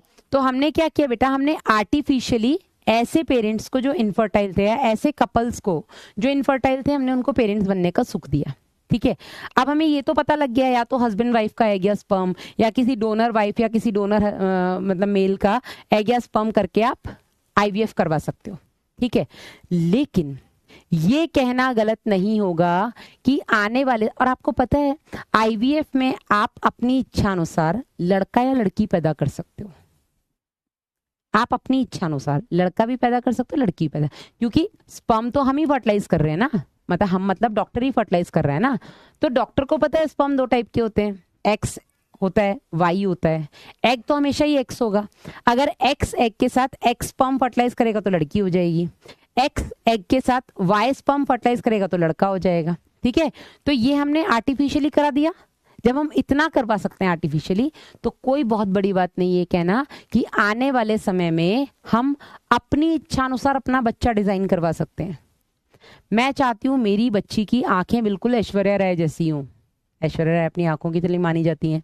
ठीक है, तो मेरे को क्या ऐश्वर्या राय का बॉडी का सेल ही तो चाहिए, और हमारी बॉडी में अरबों सेल है भाई, अरबों खरबों सेल्स हैं, निकाल लो 10-12 सेल, किसको पता लग रहा है। ठीक है ना, अगर बेटा मुझे ऐश्वर्या राय ने पैसे ले लिए, सेल्स दे दिए, तो मैं आर्टिफिशियली, अभी ह्यूमन जीनोम प्रोजेक्ट आप लोगों ने पढ़ लिया है कि नहीं पढ़ लिया है? ह्यूमन जीनोम प्रोजेक्ट क्या है बेटा? ह्यूमन जीनोम प्रोजेक्ट में ह्यूमंस के अंदर जितने जीन्स हैं क्रोमोसोम में, हर एक जीन्स की तो स्टडी हो रही है कि कौन सा जीन किस फीचर के लिए रिस्पॉन्सिबल है। हाँ या नहीं? ह्यूमन जीनोम प्रोजेक्ट पढ़ रहे हैं ना आप? हाँ, उसमें ईस्ट आर्टिफिशियल क्रोमोसोम याक का इस्तेमाल हो रहा है, पढ़ रहे हो कि नहीं? तो human genome project is like humans के जीन्स की स्टडी हो रही है कि कौन सा क्रोमोसोम पर कौन से नंबर का जीन या कौन से नंबर क्रोमोसोम पर कौन सा जीन किस कैरेक्टर के लिए रिस्पॉन्सिबल है। आंखों के कलर के लिए कौन सा रिस्पॉन्सिबल है, बालों के कलर के लिए कौन सा रिस्पॉन्सिबल है, बालों की ग्रोथ के लिए कौन सा रिस्पॉन्सिबल है, स्किन कलर के लिए कौन सा रिस्पॉन्सिबल है, आवाज के लिए कौन सा रिस्पॉन्सिबल है, नोज के शेप के लिए कौन सा रिस्पॉन्सिबल है ना, बॉडी शेपिंग के लिए कौन सा रिस्पॉन्सिबल है, इंटेलिजेंस के लिए कौन सा रिस्पॉन्सिबल है। और रिसेंटली ऐसा रिसर्चर्स ने बोला है कि एक बच्चे का जो IQ होता है वो उसकी मदर से इनहेरिट होता है, फादर से नहीं। बच्चा होशियार होता है तो बाप क्रेडिट लेता है कि ये मेरी औलाद है, देख रहे हो मेरा दिमाग गया है इसमें। हाँ, स्टडी सेज कि बच्चे का जो दिमाग होता है, उसका जो IQ होता है, वो उसको उसकी मदर से मिलता है, उसमें बाप का रोल कुछ खास होता नहीं है।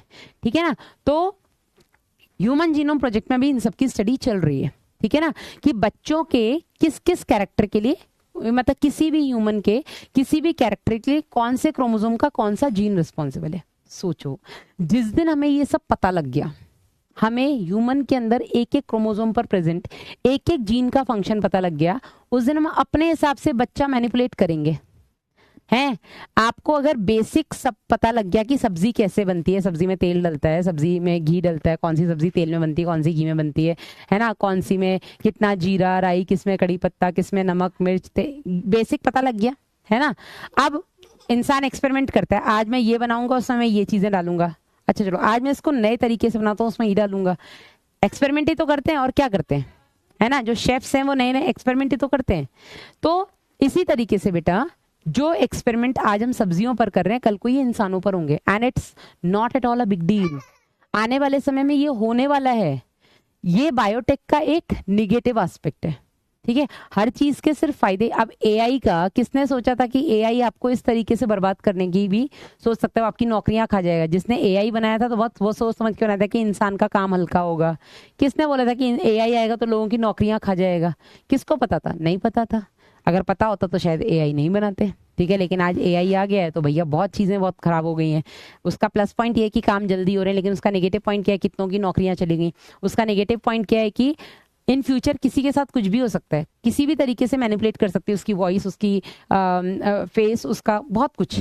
ठीक है ना, तो ये हर चीज का अगर कोई पॉजिटिव पॉइंट है तो उसका नेगेटिव पॉइंट भी है ना।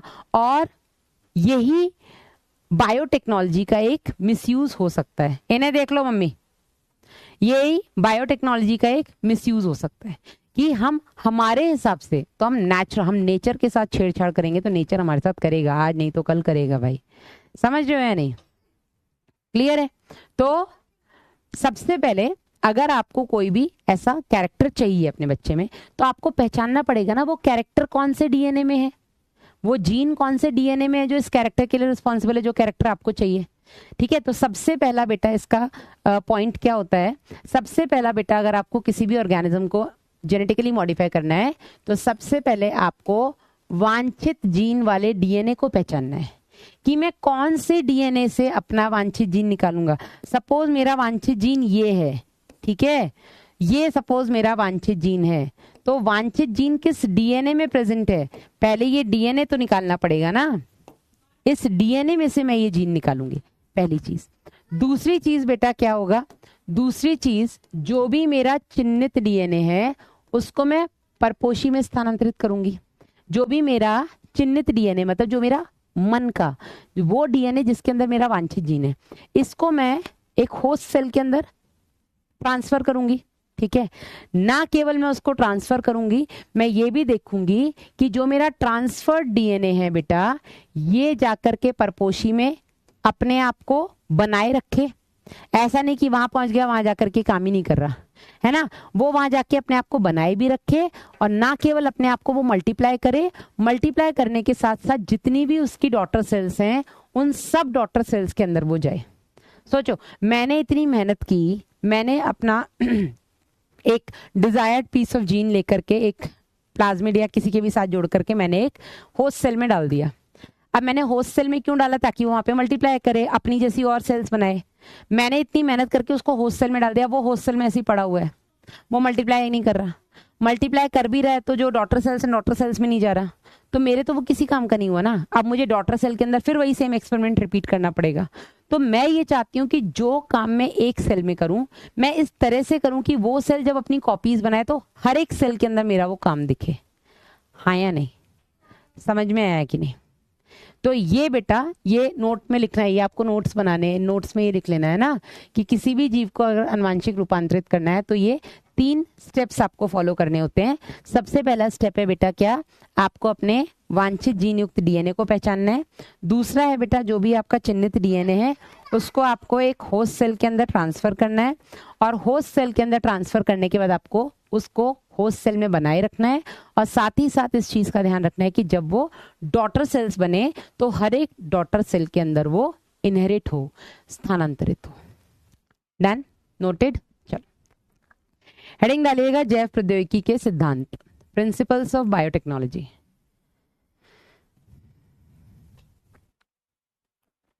हेडिंग डालिएगा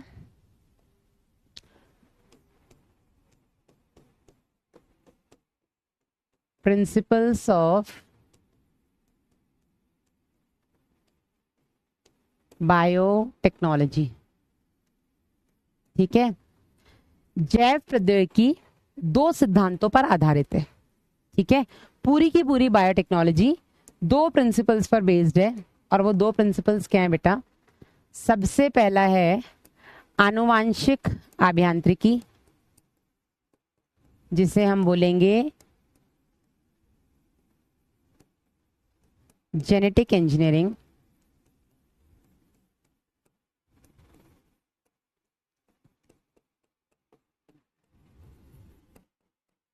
और दूसरी है बेटा रासायनिक अभियांत्रिकी या केमिकल इंजीनियरिंग।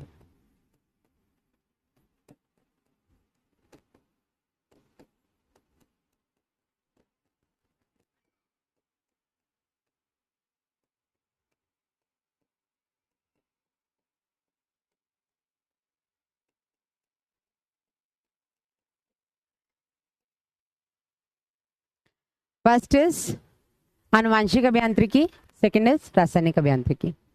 आनुवांशिक अभियांत्रिकी का मतलब है डीएनए, ये ऐसे लिखो, आनुवांशिक पदार्थ। आनुवांशिक पदार्थ यानी कि किसी भी कोशिका का आनुवांशिक पदार्थ क्या हो सकता है? डीएनए या आरएनए में बदलाव करना,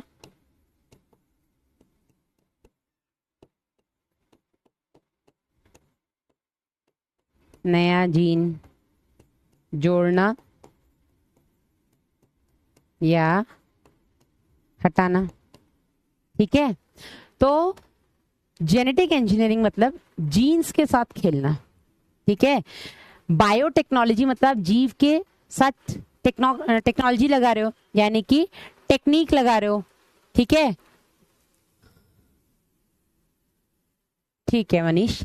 तो सबसे पहला क्या हो गया, आप आनुवांशिक अभियांत्रिकी कर रहे हो, आप किसी भी जीव के या किसी भी कोशिका के आनुवांशिक पदार्थ के साथ इंजीनियरिंग कर रहे हो, उसके आनुवांशिक पदार्थ के साथ आप छेड़छाड़ कर रहे हो, उसके डीएनए या आरएनए के साथ आप कोई भी नया जीन या तो जोड़ रहे हो या आप उसके किसी जीन को हटा रहे हो। ये होता है बेटा आनुवांशिक अभियांत्रिकी। तभी तो बायोटेक हुआ ना। बायोटेक मतलब जीव के साथ टेक्नोलॉजी लगाना। अब जीव में भी किसके साथ टेक्नोलॉजी लगाओगे? आप उसके आनुवांशिक पदार्थ के साथ, क्योंकि अल्टीमेटली अगर आपको कोशिका में कोई भी बदलाव चाहिए तो आप उसके जीन्स के साथ खेलोगे ना, क्योंकि कोशिका किसके हिसाब से काम करते हैं? डीएनए के हिसाब से अपने, है ना। तो अगर आप उसके डीएनए में कोई भी नया जीन लगाओगे तो वो नए जीन के हिसाब से काम करेगा, कोई जीन उसका हटाओगे तो वो उस हिसाब से काम करेगा। तो सबसे पहला बेटा काम क्या होगा? कोई बात नहीं भावना, लेक्चर को स्टार्टिंग से देखो। सबसे पहला काम क्या होगा?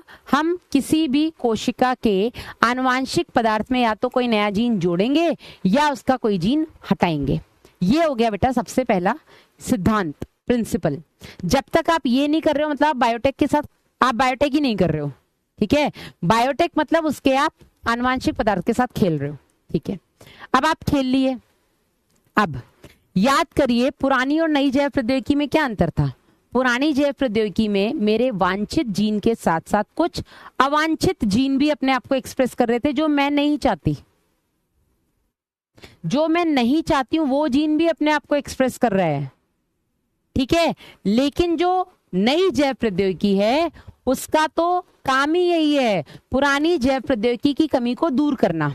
मतलब जो वांछित जीन है केवल वो ही अपने आप को एक्सप्रेस करे, जो मैं नहीं चाहती वो नहीं आए, जो मैं चाहती हूं केवल वो ही लक्षण देखने को मिले, ठीक है। अब जैसे मैं आपको एक एग्जांपल दूं,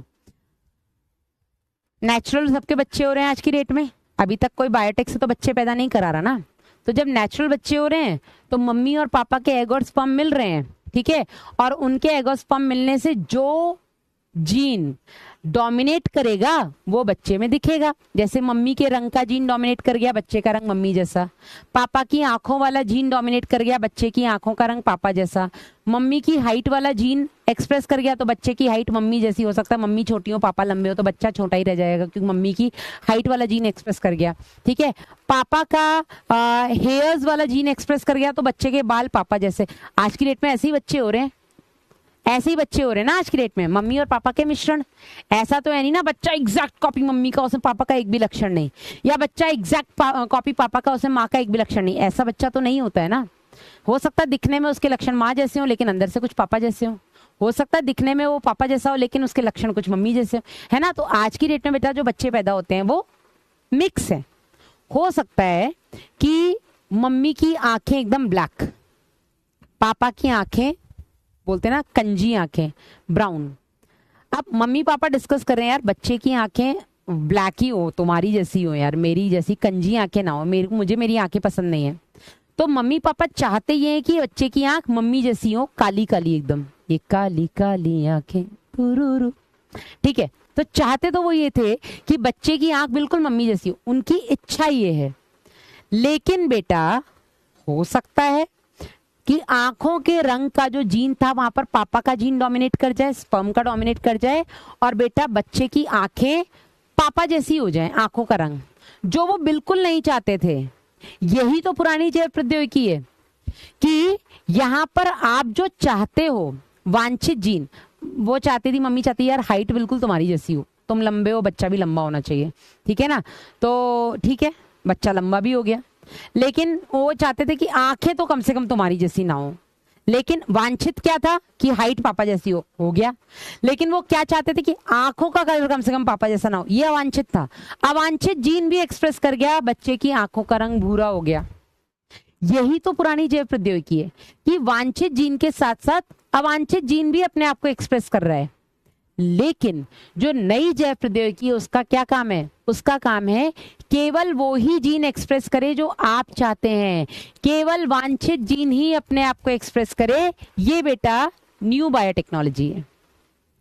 लेकिन ऐसा हो तो मैंने अपने हिसाब से जीन लगा दिया उसमें, लेकिन केवल वांछित जीन ही एक्सप्रेस करे अपने आप को, इसके लिए जरूरी है केमिकल इंजीनियरिंग। इसके लिए जरूरी है कि वांछित जीन के, या यूं बोलो केवल वांछित जीन ही स्वयं को एक्सप्रेस करे, को क्या बोलेंगे, स्वयं को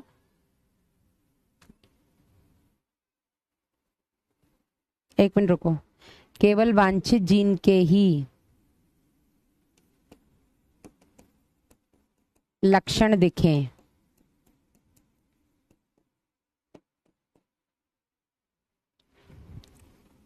इसके लिए इस बात का ध्यान देना, इस बात पर ध्यान देना आवश्यक है कि पूरी प्रक्रिया के दौरान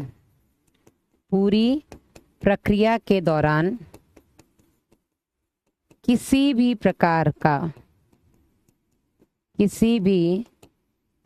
प्रकार का बाह्य जीन या प्रोटीन से संदूषण यानी कि कंटैमिनेशन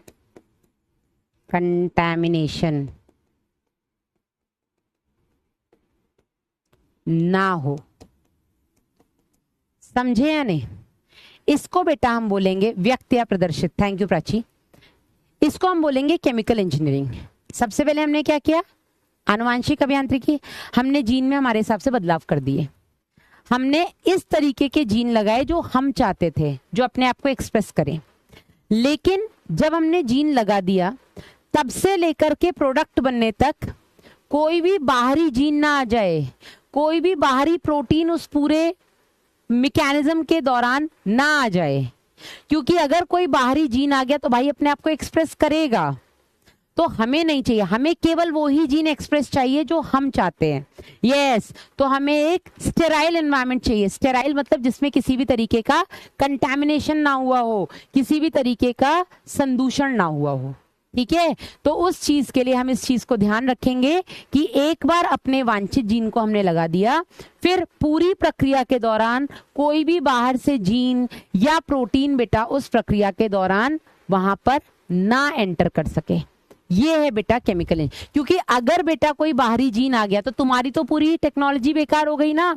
तुमने वांछित जीन इतनी मेहनत करके कहाँ से ढूंढा था, फिर उसको लगाया था, फिर बेटा तुमने उसको ट्रांसमिट किया था, अपने ट्रांसफर किया था एक होस्ट सेल के अंदर इतनी मेहनत करके, और तुमने इसलिए किया था कि केवल वही जीन अपने आप को एक्सप्रेस करे। लेकिन वहां आ गया कोई बाहरी जीन, तुमने स्टेराइल एनवायरनमेंट नहीं बनाया, संदूषण हो गया, कंटैमिनेशन हो गया किसी भी बाहरी जीन या प्रोटीन का, तो तुम्हारी तो पूरी टेक्निक ही बेकार हो गई ना। समझे कि नहीं? तो ये दो प्रिंसिपल्स हैं आपकी पूरी बायोटेक्नोलॉजी के। सबसे पहला, जीन्स के साथ खेलो। दूसरा, जीन्स के खेलने से लेकर के प्रोडक्ट बनने तक इस चीज का ध्यान रखें कि कोई भी बाहरी जीन या कोई भी बाहरी प्रोटीन उसको कंटैमिनेट ना कर सके। समझे या नहीं? मैम क्लास थोड़ी स्लो है। शिव सिंह, बेटा टॉपिक ही ऐसा है कि मैं नहीं दौड़ा सकती। संदूषण का मतलब क्या होता है अशरफ अली? संदूषण मतलब कंटैमिनेशन। संदूषण मतलब कोई भी बाहरी जीन का एंट्रेंस, कोई भी बाहरी जीन का आना या कोई भी बाहरी प्रोटीन का आना, वो हमें नहीं चाहिए। इसको आप बायोप्रोसेस इंजीनियरिंग भी बोल सकते हो। बायोप्रोसेस मतलब जब पूरी वो जैविक क्रिया हो रही है उस समय पर बेटा किसी भी तरीके का बाहरी जीन या प्रोटीन ना आए। आप इस चीज का ध्यान रखें, ठीक है ना। अब इसको एनसीईआरटी में पढ़ लेते हैं। एनसीईआरटी क्या कहती है? तो एनसीईआरटी कहती है सबसे पहला क्या बेटा? आनुवांशिक इंजीनियरिंग, जिसके द्वारा आनुवांशिक पदार्थ यानी कि डीएनए या आरएनए के रसायन में कर इसे परपोषी जीवों में प्रवेश कराकर इसके समलक्षणी में परिवर्तन करते हैं। ये आरएनए के रसायन में बदलाव कर, ठीक है। जो भी डीएनए या आरएनए उसमें आप कुछ तो बदलाव करेंगे ना, फिर आप उसको किसी परपोषी में डालेंगे। परपोषी में डालने के बाद आप ये देखेंगे कि जो भी जीन आपने डाला है वो जीन अपने आप को एक्सप्रेस करे। जीनोटाइप है तो वो फिनोटाइप में दिखे, ठीक है ना। अगर आप जीन डालोगे तो वो दिखेगा भी, तो अपने आप को एक्सप्रेस भी तो करेगा ना, ठीक है। ये हो गया बेटा सबसे पहला आनुवांशिक अभियांत्रिकी। दूसरा बेटा प्रिंसिपल क्या है आपका? Chemical processing. तो इसमें इसको हम जैव प्रक्रम यानी कि बायोकेमिकल इंजीनियरिंग भी बोल सकते हैं, बायो प्रोसेस इंजीनियरिंग भी बोल सकते हैं। ठीक है, इसमें हमें किसी भी तरीके के रोगाणु, क्योंकि कोई भी अगर जीवाणु या विषाणु आया तो उसका जेनेटिक मटेरियल आएगा। ठीक है, तो हमें बेटा उसको नहीं आने देना है और केवल वांछित सूक्ष्म जीव या जो भी आपकी वांछित जीन है बेटा, केवल वो ही वृद्धि करें और जो भी वो बेटा जीन उत्पाद बनाएंगे केवल वो ही उत्पाद बने, कोई दूसरा उत्पाद ना बने। इस चीज का हमें ध्यान रखना है। ठीक है ना। और आज की डेट में कई सारे हॉर्मोन्स, कई सारे एंजाइम्स, कई सारे एंटीबायोटिक्स, कई सारी वैक्सीन्स इसी टेक्निक से बनाई जा रही हैं। ठीक है ना, क्लियर है यहां तक? यस।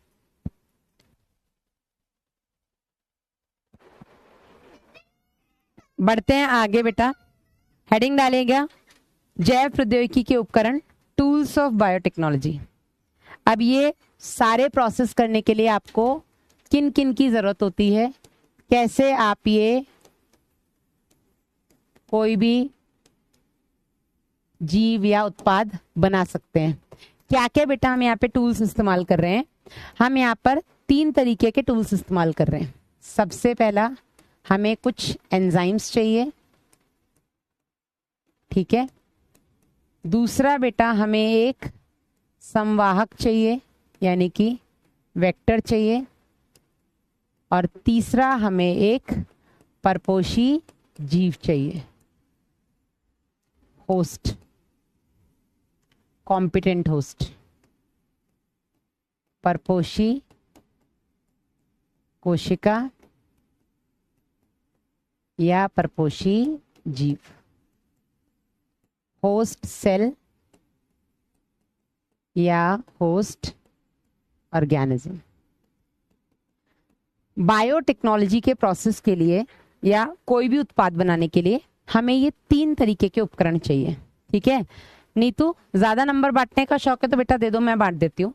मैं बोलूंगी तो सबको बट जाएगा, फिर आपके जो अरमान है वो पूरे कर लेना। नहीं तो जैव प्रौद्योगिकी के थ्रू हम जो भी कुछ बना रहे हैं, हम टीके बना रहे हैं या हम हार्मोन्स बना रहे हैं, हम एंजाइम्स बना रहे हैं, हम जो भी बना रहे हैं बेटा, उन सबको बनाने के लिए हमें 3 बेसिक टूल्स चाहिए, 3 बेसिक उपकरण चाहिए, जिसमें पहला उपकरण है आपका एंजाइम्स। ठीक है, तो हेडिंग डालिएगा बेटा एंजाइम्स। कौन कौन से एंजाइम्स चाहिए हमें? हमें 7 वैरायटीज ऑफ एंजाइम्स चाहिए। सबसे पहले लिखिएगा एंजाइम्स। कौन कौन से एंजाइम्स चाहिए हमें? हमें 7 तरीके के एंजाइम्स चाहिए। पहला हमें चाहिए बेटा आपका लाइसिंग एंजाइम्स। अब यहां से आपको थोड़ी थोड़ी चीजें समझ में आएंगी। ठीक है, सबसे पहले आपको चाहिए लाइसिंग एंजाइम्स। दूसरा आपको चाहिए न्यूक्लियेज, न्यूक्लियेज। तीसरा आपको चाहिए बेटा फॉस्फोराइलेज।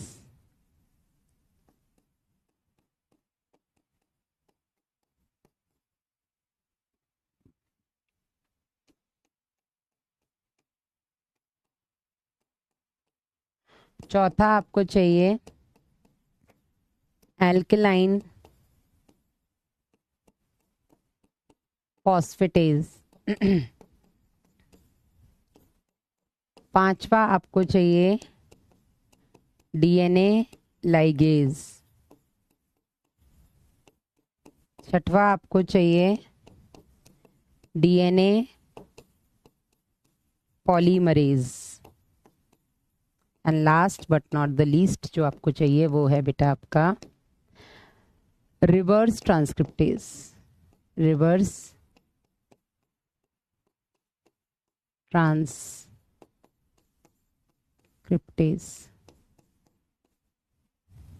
ठीक है, हमें 7 टाइप्स ऑफ एंजाइम्स चाहिए पूरी बायोटेक के प्रोसेस के लिए। यहां से इस साल आपके नीट में क्वेश्चन पूछा गया है। नीट 2025 में यहां से आपका क्वेश्चन आया है। बताऊंगी बेटा मुस्कान, अभी मैंने सिर्फ नाम लिखा है, अभी सबके बारे में एक एक करके पढ़ेंगे। ठीक है, ये नाम लिखिए बेटा। फिर हम इनके बारे में पढ़ेंगे। लाइसिंग एंजाइम आज पढ़ेंगे, बाकी कल पढ़ेंगे।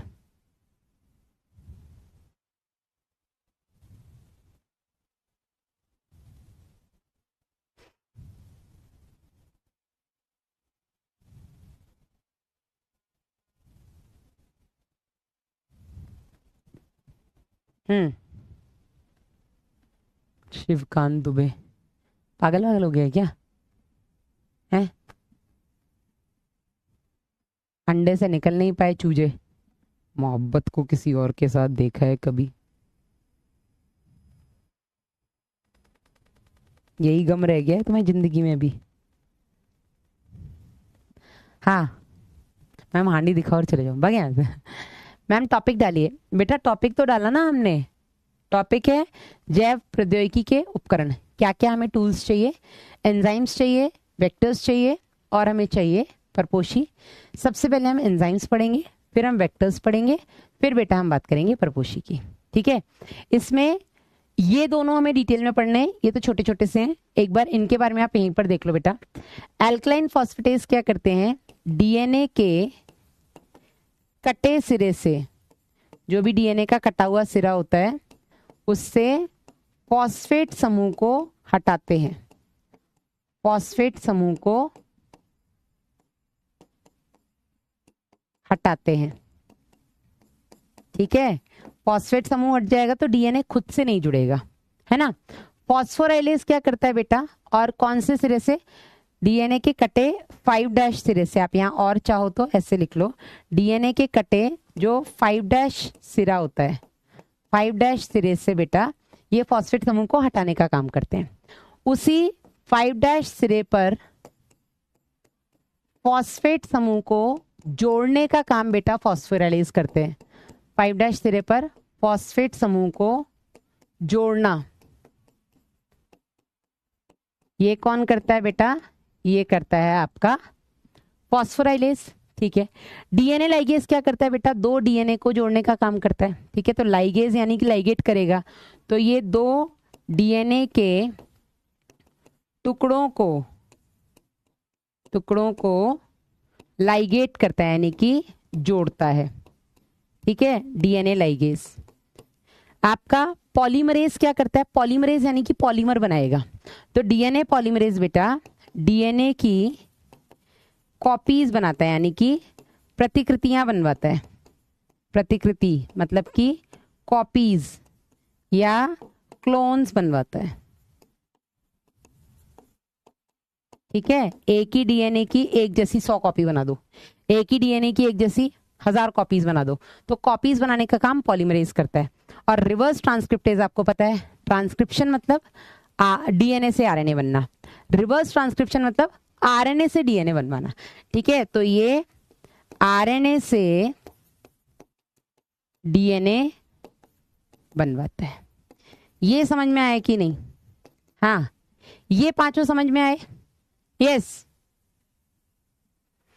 अच्छा, Shivkant Dubey, you want to get block, huh? Is it so?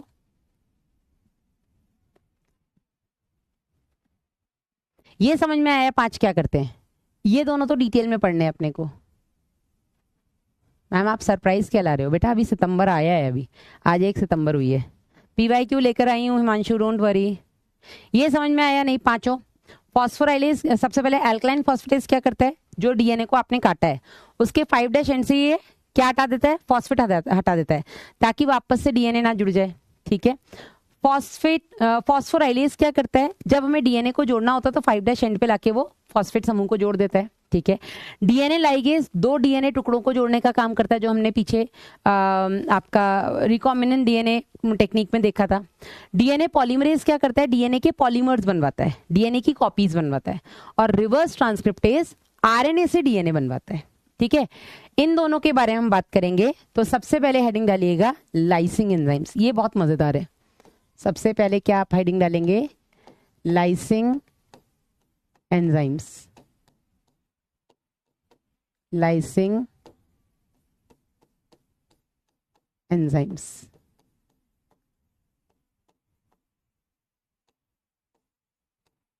जो लाइसिंग एंजाइम्स होते हैं बेटा, लाइसिंग एंजाइम्स का काम क्या होता है बेटा? लाइसिंग एंजाइम का काम होता है आपको किसी भी कोशिका के आनुवांशिक पदार्थ तक पहुंचाना। ठीक है, लाइसिंग एंजाइम क्या करता है, आपको किसी भी कोशिका के, जिस भी कोशिका के चाहो, bacteria, fungus, plant cell, animal cell, किसी भी कोशिका का आपको डीएनए चाहिए, वो डीएनए आपको ये लाइसिंग एंजाइम दिलवाएगा। ठीक है, तो इसका काम क्या होता है बेटा, ये आपको किसी भी कोशिका के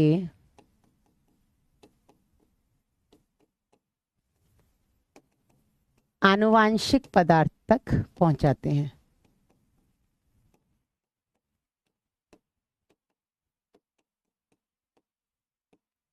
अब किसी भी कोशिका के आनुवांशिक पदार्थ तक कैसे पहुंचाएंगे? ठीक है, कैसे पहुंचाएंगे? तो पहले तो किसी भी कोशिका कौन सी है यहाँ पे, ये या तो आपकी जीवाणु कोशिका हो सकती है, बैक्टीरिया। ठीक है, आपका ये बैक्टीरियल सेल हो सकता है। ठीक है, या आपका ये कवक कोशिका हो सकती है, फंगल सेल हो सकता है। क्या हो सकती है? कवक कोशिका, कोई फंगल सेल हो सकता है। या बेटा ये आपका कोई पादप कोशिका हो सकती है, कोई प्लांट सेल हो सकता है। ठीक है, ये कोई प्लांट सेल हो सकता है जिसका आपको डीएनए चाहिए, या हो सकता है आपको कोई जंतु कोशिका का, एनिमल सेल का आपको डीएनए चाहिए हो। ठीक है, डीएनए तो आपको किसी को भी चाहिए हो सकता है ना, आपको किसी एनिमल सेल का हो सकता है डीएनए चाहिए हो। ठीक है, अब आपको मैडम क्या बातें कर रही हो?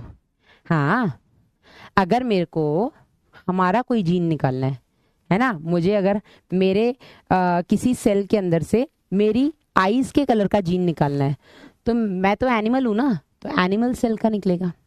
अगर मुझे कोई प्लांट के अंदर, जैसे मैंने बताया था अमरूद सपोज मुझे बनवाना है अपने हिसाब से, तो मैं अमरूद के साइज का जीन निकालना चाहूंगी, तो मैं अमरूद का डीएनए निकालूंगी ना, उसमें से जीन निकालूंगी। मैं किसी फंगल सेल के डीएनए में से कोई अपना मन का जीन निकाल सकती हूँ, या मैं किसी बैक्टीरियल सेल के डीएनए में से कोई अपने मन का जीन निकाल सकती हूँ। ठीक है, तो हम सबको पता है बेटा कि जो बैक्टीरियल सेल होता है इसमें सेल वॉल होती है और इसके कोशिका द्रव्य में ही इसका डीएनए पड़ा होता है, ऐसा ही है। ठीक है, लेकिन अगर मैं कवक कोशिका की बात करूं तो आपको यह भी पता है कि इसमें एक सेल वॉल होती है जो काइटिन की बनी हुई है। ठीक है, इसमें एक सेल वॉल है जो काइटिन की बनी है। इसके अंदर बेटा इसमें प्लाज्मा झिल्ली है, प्लाज्मा मेम्ब्रेन है जो लिपिड और प्रोटीन की बनी है। इसके अंदर बेटा इसमें न्यूक्लियस है, न्यूक्लियर मेम्ब्रेन है, ये भी लिपिड और प्रोटीन की बनी है। और इसके अंदर आपका आनुवांशिक पदार्थ यानी कि डीएनए है। ठीक है, मैं प्लांट सेल की अगर बात करूं तो मुझे पता है कि पहले तो प्लांट सेल में एक सेल वॉल है जो कि सेलुलोज की बनी है, पेक्टिन की बनी है। ठीक है, इसके अंदर बेटा इसमें भी एक प्लाज्मा झिल्ली है, प्लाज्मा झिल्ली जो कि लिपिड और प्रोटीन की बनी हुई है। ठीक है, इसके अंदर बेटा इसमें एक न्यूक्लियस है, न्यूक्लियस की न्यूक्लियर मेम्ब्रेन है, और इस न्यूक्लियस के अंदर बेटा इसका डीएनए प्रेजेंट है, इसका आनुवांशिक पदार्थ है। लेकिन अगर मैं किसी एनिमल सेल की बात करती हूँ तो एनिमल सेल में सेल वॉल तो होती नहीं है। ठीक है, इसमें प्लाज्मा झिल्ली पाई जाएगी जो कि लिपिड और प्रोटीन की बनी है। इसके अंदर बेटा न्यूक्लियर झिल्ली या केंद्रक झिल्ली पाई जाएगी, ये भी लिपिड और प्रोटीन की बनी है। और इसके अंदर बेटा इसका डीएनए है या आनुवांशिक पदार्थ है। ये समझ में आया कि नहीं? हाँ जी, ये समझ में आया। मुंह में छाले हो गए आयुषी, बीकासूल खा लो। ठीक है, बीकासूल से आराम मिलेगा, आई एम श्योर।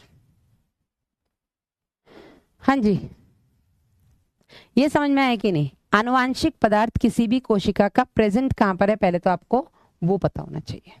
क्वेश्चन कराएंगे रितेश, पहले ये कर लें प्लीज। अब आपको इस आनुवांशिक पदार्थ को निकालना है। कैसे निकालेंगे भैया? तो सबसे पहले बेटा इसकी कोशिका भित्ति यानी कि सेल वॉल किसकी बनी है बेटा? बैक्टीरिया की कोशिका भित्ति किसकी बनी है? आप सबको पता है किसकी बनी है बेटा? ये बनी है पेप्टिडोग्लाइकेन की। किसकी बनी है? पेप्टिडोग्लाइकेन की बनी है। ठीक है, और इस पेप्टिडोग्लाइकेन की कोशिका झिल्ली को तोड़ने के लिए लाइसिंग एंजाइम क्या कर रहा है? आपको कोशिका के आनुवांशिक पदार्थ तक पहुंचा रहा है ना। तो इसकी पेप्टिडोग्लाइकेन की जो कोशिका झिल्ली है उसको तोड़ने के लिए, है ना, उसको तोड़ने के लिए, उसको डाइजेस्ट करने के लिए मुझे जो एंजाइम लगेगा बेटा वो एंजाइम है लाइसोजाइम। तो जो लाइसिंग एंजाइम बेटा यहाँ पर लगेगा उसका नाम है लाइसोजाइम। ये लाइसोजाइम क्या करेगा बेटा? ये लाइसोजाइम इसको पचा देगा और मैं सीधा, इसकी कोशिका भित्ति टूटेगी, मुझे सीधा इसका डीएनए मिल जाएगा। हाँ या नहीं? ये हो गया लाइसिंग एंजाइम। लाइसिंग एंजाइम आपको किसी भी कोशिका के आनुवांशिक पदार्थ तक पहुंचा रहा है। ठीक है, बात करें कवक कोशिका की, तो बेटा इसकी भित्ति किसकी बनी है? काइटिन की। ठीक है, काइटिन की भित्ति को तोड़ने के लिए मुझे जो एंजाइम लगेगा बेटा वो लगेगा काइटिनेज। क्या लगेगा? काइटिनेज। ठीक है, इसके बाद बेटा इसकी जो अंदर ये प्लाज्मा और केंद्रक झिल्ली है ना, प्लाज्मा और केंद्रक झिल्ली किसकी बनी है बेटा? लिपिड और प्रोटीन की बनी है। इसको तोड़ने के लिए मुझे जो लाइसिंग एंजाइम लगेगा वो लगेगा लाइपेज और प्रोटीएज। लाइपेज और प्रोटीएज। तो लाइपेज और प्रोटीएज क्या करेंगे बेटा? इसकी लिपिड और प्रोटीन की जो झिल्ली है उसको तोड़ देंगे, आपको इसका आनुवांशिक पदार्थ मिल जाएगा। ठीक है, बात करते हैं पादप कोशिका की, तो इसकी कोशिका भित्ति किसकी बनी है? सेल्यूलोज की। किसकी बनी है? सेल्यूलोज की। सेल्यूलोज की भित्ति को तोड़ने के लिए बेटा मुझे जो लाइसिंग एंजाइम लगेगा वो है सेल्यूलेज। क्या है? सेल्यूलेज। ठीक है, उसके बाद बेटा इसकी जो प्लाज्मा और केंद्रक झिल्ली है बेटा, प्लाज्मा और केंद्रक झिल्ली जो है बेटा इसकी वो किसकी बनी है? प्लाज्मा और केंद्रक झिल्ली किसकी बनी है? लिपिड और प्रोटीन की। ठीक है, तो लिपिड और प्रोटीन की बेटा जो झिल्ली है, या यूं है बोल दो फॉस्फोलिपिड और जो प्रोटीन है, फॉस्फोलिपिड और प्रोटीन की बनी इस प्लाज्मा झिल्ली और केंद्रक झिल्ली को तोड़ने के लिए बेटा मुझे क्या लगेगा? मुझे लाइपेज लगेगा। लाइपेज लिपिड को पचा देगा और प्रोटीएज प्रोटीन को पचा देगा। समझे? समझे या नहीं? ठीक है, अब आ जाओ जंतु कोशिका पे। तो जंतु कोशिका में बेटा कोशिका भित्ति तो होती नहीं है, तो इसकी प्लाज्मा और केंद्रक झिल्ली जो है बेटा, प्लाज्मा और केंद्रक झिल्ली जो है बेटा ये किसकी बनी है? ये बनी है प्रोटीन और फॉस्फोलिपिड की, या फॉस्फोलिपिड और प्रोटीन की, प्रोटीन और फॉस्फोलिपिड की। ठीक है, और इस प्रोटीन और फॉस्फोलिपिड की प्लाज्मा झिल्ली, कोशिका झिल्ली या केंद्रक झिल्ली, इसको तोड़ने के लिए बेटा मुझे क्या चाहिए? मुझे चाहिए लाइपेज जो फॉस्फोलिपिड को पचाएगा, और चाहिए प्रोटीएज जो प्रोटीन को पचाएगा, और मुझे मिल जाएगा बेटा इसका आनुवांशिक पदार्थ। समझे या नहीं? कितना सिंपल है लाइसिंग एंजाइम्स। तो लाइसिंग एंजाइम बेटा आपको किसी भी कोशिका के डीएनए को निकालने में हेल्प कर रहे हैं। ठीक है, अब डीएनए तक पहुंचने के लिए कौन कौन सी झिल्ली है या कौन कौन सी भित्ति है वो किसकी बनी है उसके हिसाब से अपने को एंजाइम चाहिए। हाँ, समझ में आया कि नहीं? ये लिखो जल्दी से, जल्दी, फोन में लगे हैं।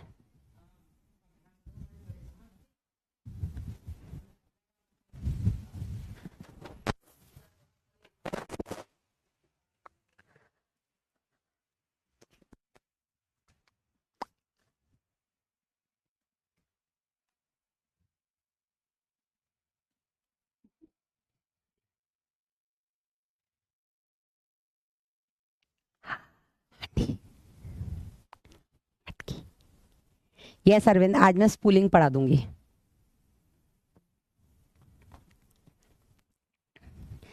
क्लियर नहीं दिख रहा है? ऐसा कैसे हो सकता है?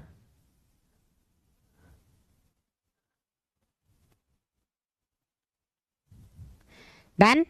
चलिए अब बेटा क्या हुआ, मुझे इसका आनुवांशिक पदार्थ मिल गया, ठीक है, मुझे आनुवांशिक पदार्थ मिल गया, यानी मुझे डीएनए मिल गया। लेकिन अकेला मुझे डीएनए थोड़ा ना मिला है, मुझे डीएनए के साथ साथ आरएनए भी मिला है, ठीक है, मुझे डीएनए के साथ साथ आरएनए भी मिला है, ठीक है, डीएनए मिला, आरएनए मिला, और मुझे कुछ प्रोटीन्स भी मिल रहे हैं भाई साहब, ठीक है, और मुझे यहाँ पर कुछ प्रोटीन्स भी मिल रहे हैं, आपने पढ़ा होगा ना हिस्टोन प्रोटीन्स वगैरह, ठीक है, मुझे यहाँ पर कुछ प्रोटीन भी मिले। जब मैंने ये सब कुछ तोड़ा, मैं केवल उसके केंद्र तक पहुंची, तो मुझे वहां पे डीएनए मिला, आरएनए मिला, प्रोटीन्स, तीनों चीजें मिली। मैंने क्या किया, मैंने इसको एक टेस्ट ट्यूब में डाल दिया। मैंने क्या किया, मैंने इसको एक परख नली यानी कि टेस्ट ट्यूब में डाल दिया। किस में डाल दिया, टेस्ट ट्यूब में डाल दिया। जो भी मुझे मिला उसमें मैंने उसको टेस्ट ट्यूब में डाल दिया। और अभी मैं और लाइसिंग एंजाइम यूज करूंगी। मैं इस आरएनए को पचाने के लिए, इस आरएनए को पचाने के लिए बेटा मैं राइबोन्यूक्लियेज यूज करूंगी। क्या यूज करूंगी, राइबोन्यूक्लियेज। ये भी एक लाइसिंग एंजाइम है, ठीक है। मैंने क्या यूज किया, मैंने यूज किया राइबोन्यूक्लियेज। प्रोटीन को पचाने के लिए बेटा मैंने यूज किया प्रोटीएज। क्या यूज किया मैंने यूज किया प्रोटीएज। अब इसका प्रोटीन और आरएनए जो मुझे मिला था ये डाइजेस्ट हो गया। हाँ दही बनाना है ना अभी, सुमित हाय तो मत लगा कम से कम। अब मुझे क्या मिलेगा बेटा, अब मुझे मिलेगा केवल डीएनए, ठीक है। इसी टेस्ट ट्यूब में आरएनए और डीएनए पच गया, सॉरी आरएनए और प्रोटीन पच गया। अब डीएनए जो ऐसे फैला पड़ा है ये भी ऐसे टुकड़े उकड़े में, ठीक है। मैंने क्या किया, मैंने इसके अंदर डाल दिया चिल्ड इथेनॉल, एकदम ठंडा इथेनॉल डाल दिया, ठीक है। मैंने इसके अंदर एकदम ठंडा एथेनॉल डाल दिया। क्या डाल दिया मैंने इसके अंदर, एक चिल्ड इथेनॉल। ये ठंडा इथेनॉल क्या करेगा बेटा, ये डीएनए को एक जगह पे प्रेसिपिटेट कर देगा, ठीक है। ये ठंडा इथेनॉल क्या करेगा, ये डीएनए को इकट्ठा कर देगा, ठीक है। और उसके बाद बेटा मैंने इसके अंदर एक ग्लास की रॉड डाली। मैंने इसके अंदर एक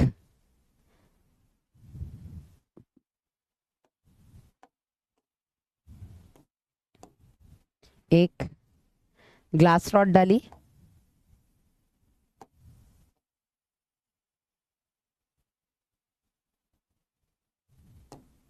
ठीक है।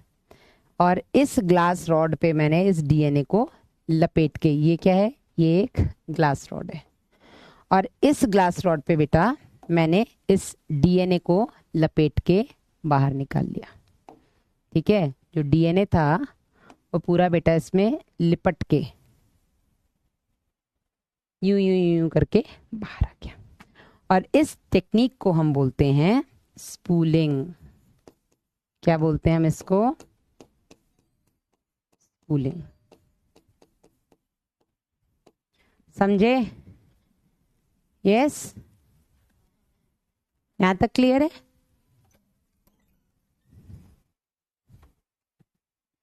डन, यहां तक क्लियर है, यहां तक क्लियर है। जिसको नहीं समझ में आया एक बार प्लीज वापस से देख लेना। इसके साथ खत्म होता है बेटा आपका लाइसिंग एंजाइम्स। अब बाकी का हम बेटा कल पढ़ेंगे, ठीक है। एंजाइम्स कल अपना खत्म हो जाएगा। अब इसको अभी हम छोड़ देते हैं, ये सब हम कब पढ़ेंगे कल।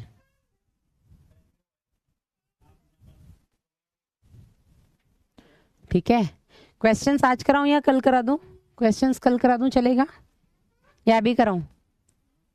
डीपीपी आज मिल जाएगी, डीपीपी दी है मैंने। मैम ये भी नोट करना है, ये सब कुछ नोट करना है। क्वेश्चन करवा दूं क्या आज?